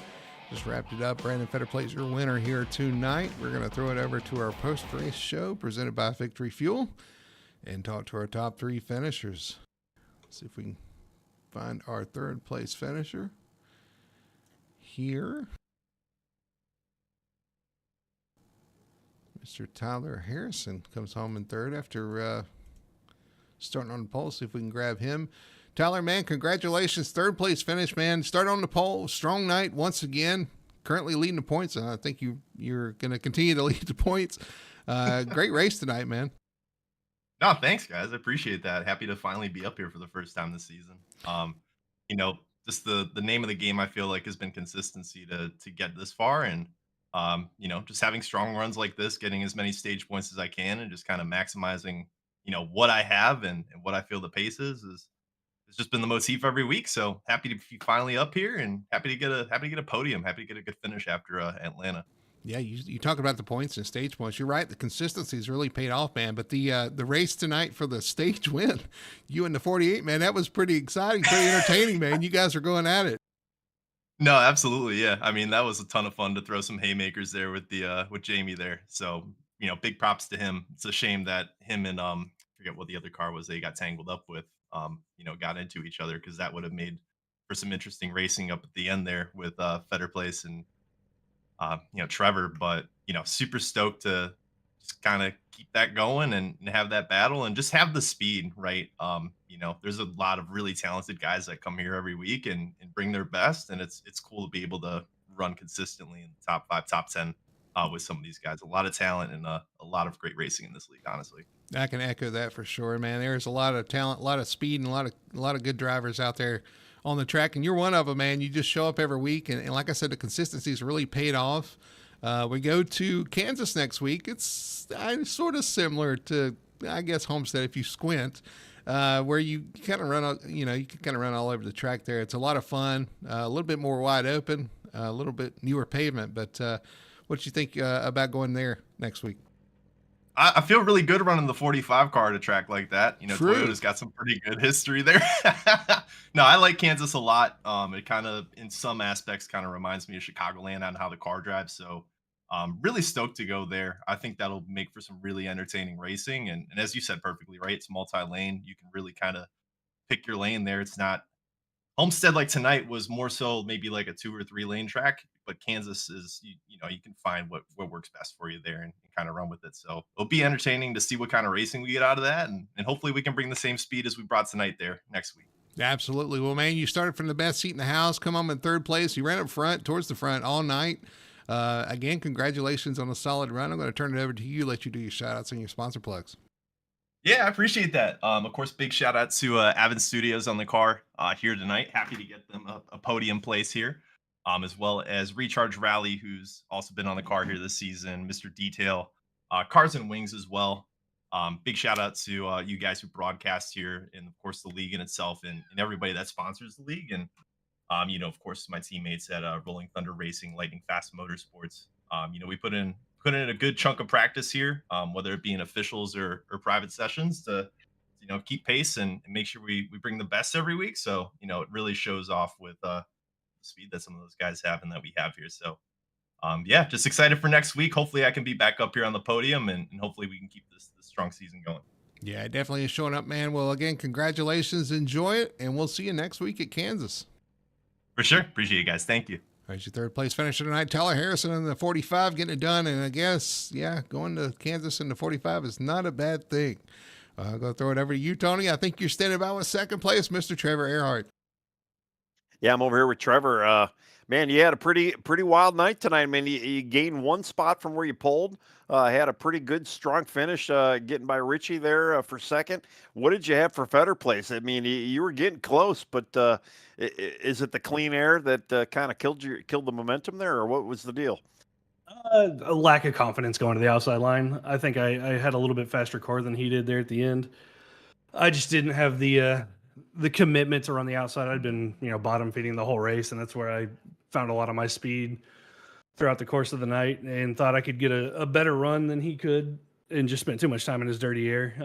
I just shot at him, I think with about 5 to go. I had a really good run and could have dove it into 1 and 2, but didn't want to make a silly move and take us both out of contention there. So, it is what it is. It was a fun race, though, that's for sure. Had a lot of fun coming from the start from pit road penalty all the way back up there to second. Yeah, that's true. Yeah, that's right. Yeah, we had a pit road start penalty, and yeah, worked through the field. I mean, you obviously were quick because you still queued third, and we were seeing the outside line really be predominant for the most part of the race. But towards the end, it just didn't seem like guys were really trying to migrate there. And I don't know if you know, but Brandon took only 2 tires. Was that even an option for you? Were you even thinking 2 tires? I thought about it. I've learned with this car, 2 tires, anywhere within about a 20 lap run, you can get away with it. I took the gamble. We were up there at the front, so I figured 1 or 2 guys would take 2, and we wouldn't lose that much track position. So I just went with the 4. The top line, I feel like maybe got a little bit too rubbered up there, and it wasn't as effective. I tried to use the last 2 lines, but just couldn't get last 2 laps. I just couldn't get a good enough run there on him. And I mean, a great pit call by Brandon. He drove a great last 20 laps there, and really making me work through his dirty air to get to him. But we'll take a P2 and then go on to next week and see what we can do. Well, you definitely earned that P2 tonight again. Yeah, you had a little bit of battle to deal with coming from the back of the pack and whatnot, but hell of a run tonight, man. And you did a great job. And yeah, second's not too bad. Nothing to be scoffing about. And congratulations, great job. And the floor is yours, man. Thank who you need to thank. I appreciate it. Got to thank everybody at FTSR for bringing us over and letting us race in this series. It's been fun. It's been a huge learning curve with the open sets. I know it's been a kind of a rocky start for some of us that came over for this season, but really starting to get the hang of it, really starting to enjoy it. And, just got to be thankful to all the admins for putting this league on. You guys as the broadcast team, I'm sure everybody appreciates the work you all do, and all the drivers in the league. It's been fun to battle with these guys and kind of see what the open set guys have versus the fixed setup guys. Well, yeah, the fixed setup is a little bit different than this open set, but man, you guys are looking pretty strong out there. So I mean, you guys are definitely doing something right, and at least headed in the right direction. So yeah, a hell of a job again. Congrats on second. And what are you thinking for next week for Kansas? Kansas, looking forward to it. Another one of my tracks that I really like. Homestead's by far my favorite track. I think that kind of showed tonight, but Kansas is in the top 5 of tracks that I like to run. So I expect to, be up front battling, and hopefully we can do one spot better next week. All right. Well, we'll see you next week. Yeah, and good luck to next week. And yeah, congrats again. Thanks, guys. All right. I think you're with our season C champion and Brandon Fetterplace, the magic 2-tire stopping winner here, right? Yeah, I think we're going to have to come up with a nickname. I know, right? I have to think about it because I can't think of it on the start, man. But Fetter Place, you snookered them just a little bit, man. Those 2-tire calls, you got out front, you got the fresh air, and you were able to hang on there at the end, man. But it was not an easy night for you, to say the least. We talked about your struggles and the accident you were in, being several laps down, coming back from that, and how you kind of were approaching this season to learn that stuff. Maybe tonight wasn't that, it wasn't intentional tonight, but you know what I mean? It put you in those positions where you had to adjust, and man, did you adjust. You adjusted to the front, adjusted with a win. I I normally pride myself on being pretty calm behind the wheel, but I got a little animated earlier being being in that accident. That was, first off, I wanted to I apologize to Cabin Ruff because on the first pit stop, I guess I just misjudged where his braking was getting into his box. And as soon as he made a left, I hit him, and I didn't think I hit him that hard, but I had 17 seconds of damage. That's originally what put me in the back of the field. And so I was like, wow, that sucks. I've never done that before. And so I sat there and let it get fixed. And then it was just You it was snowballed so from that. bad. Yeah, it was so bad back there. Well, listen, man, it swung your direction there towards the end. We saw you get your lap back and get those fresh tires. We're like, okay, well, he's back in it now. But we didn't think much about it. Come on that last pit stop, you come down pit road, take 2 tires, get the lead, and we're like, maybe, because some of the guys were actually talking about using 2 tires here before, and it working out. Man, that clean air paid off. He was able to get to you, but couldn't get by you. Yeah, that's one of the things we figured out. Well, I think we all kind of know this by now. This car loves the clean air. And it really comes alive. So as long as even if your car may not be the best handling, if you can just get it out front and you can kind of wheel it a little bit, you're going to be just fine. And so, I took that 2-tire call. It was a little, the laps were a little longer than I wanted. Like I kind of wanted to take to around 15 laps to go or less. But I knew I had to do something because I basically I told everybody on the team that if I get back on a lead lap, I'm going straight to the front. I'm going to do everything I can to get to the front. And I just decided, you know what? Why not? Took 2. Surprisingly, I thought other people were actually going to make that call, but no one else did that I seen anyway. Mm. And I thought, well, this will be the time. It's either hero or zero. so I just kept in it, and like I was telling him, I said, he had a heck of a drive. Trevor did, because basically I had the entire field, I thought, gap by like a second, and then all of a sudden he started reeling me in, and I thought, oh no. But I was able to keep him behind me, give him a little dirty air. Well, And it was I just don't know enough. I don't know if you saw what we saw in your mirror, man, but there was a heck of a race going on for second back there. That's why you gapped the field, because Yeah. they were trying to be the first man yeah. to you, and they kind of Right. bottled themselves up, and that was exactly what you needed to kind of slow their progression down to get to you there. But what an amazing race, man! It was a lot of fun to watch. We're gonna throw it to Tony though, and let Tony have a few words. Well, honestly, man, first of all, congratulations. Second of all, I cannot call you a liar because when you did get your lead lap back, and we were counting them down, he's 3 laps down, 2 laps down. Now he's finally on the lead lap. And you were cutting through the field like nobody out there. And we were just watching you kind of go work your way. And you get into the top 10, then you're in the top 5. And then that two-tire strategy, and we're like, oh, I knew it at that point. I'm like, he's got it from this point on. And yeah, you didn't give it up, man. And hell of a job. I mean, it just goes to show you why you are our season C championship, even in the old playoff format. It definitely wasn't a fluke, man. You did a hell of a job tonight, and you had a little bit of luck as well with some of the cautions to get back on that lead lap. But That's just true. awesome job, man, tonight. I mean, great run. A lot of excitement too. I mean, everybody did a really good job, and even like I say, you cutting through the field was very exciting tonight. And you guys put on a great show. And again, congrats with a great job tonight.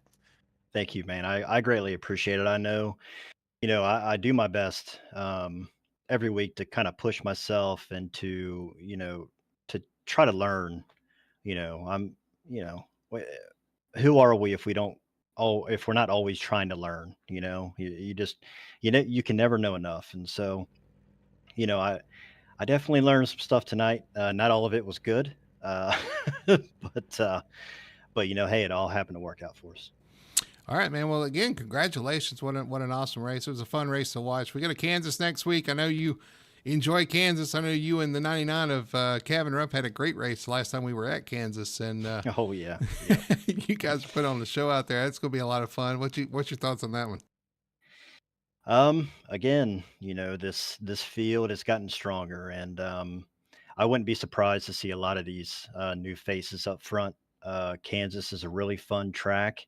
It can also be a very dangerous track. So, hopefully we use our heads next week. Um, and it's definitely going to be a very tough race. It's going to be all out next week for sure, as we have 2 races remaining in the championship. Everybody looking to impress, looking to get that win as we round out this season, man. Well, again, congratulations on the win tonight here at Homestead. What an impressive win. Win number 2 of the season. I'm going to throw you the mic there, let you do your shout outs and the sponsor plugs. I appreciate it, man. I'm tired. Thanks to my team, High Lap Heroes, first and foremost. Those guys are just awesome. They're so much fun to race around and to be around and to learn from. Fortunately, some of them weren't here tonight, but hey, they'll be here next week. Thanks to Premier Racing Setups for, I'm a house driver for them. So, they're amazing setups. They help me be fast every week. Thanks to y'all for the broadcast. It'll be really cool to go back and watch this one to see how much y'all were talking crap about me. Oh, tons. And then, thanks to the league sponsors, thanks to Victory Fuel, thanks to everybody who watches, thanks to everybody who helps put this on, and we'll go see them in Kansas. Absolutely, man. Well, congratulations once again. Go celebrate, and we'll see you next week as we head to Kansas. Thank you. There's a winner tonight, the 34 Brandon Fetter Place getting it done. Win number 2 of the season, Tony. An impressive style with a 2-tire pit stop late to hold on for the win under the lights here at Homestead. It just goes to show you that, no matter what happens in your race, you still got a chance. And I mean, usually when somebody's 3 laps down, you think, oh, I'm done. I'm going to park it. And no, that wasn't his attitude tonight. And, a lot of leering going on tonight, and a lot of fun as well. And I'll tell you, man, what a great run by everybody. And they really made it interesting. I mean, the whole top 10 was just exciting all night. And man, I can't wait for next week. I mean, if this is how we start 2026, it's going to be a wild year. It's going to be a lot of fun. And again, next week, next Monday night, 9 p.m. right here on Full Throttle Television, you can catch the Kansas 250, the Victory Fuel Cup Series in action once again next Monday night and every Monday night. Well, the next 2 Monday nights as we take a break to getting ready for the 2026A. But the next 2 Monday nights, 9 p.m. right here on Full Throttle Television, you catch all the action. Appreciate the guys hanging out. I hope you guys had fun watching it like we did. It was a lot of fun. But that's going to do it for us here at Homestead as we pack up and head to the Midwest, to Kansas, to see what these guys can do there at Kansas Speedway. So thanks for hanging out with us. For Tony Solari, everybody at Full Throttle Television, my name is Brady Hanna. I hope you guys had fun, and we will see you next Monday night from Kansas.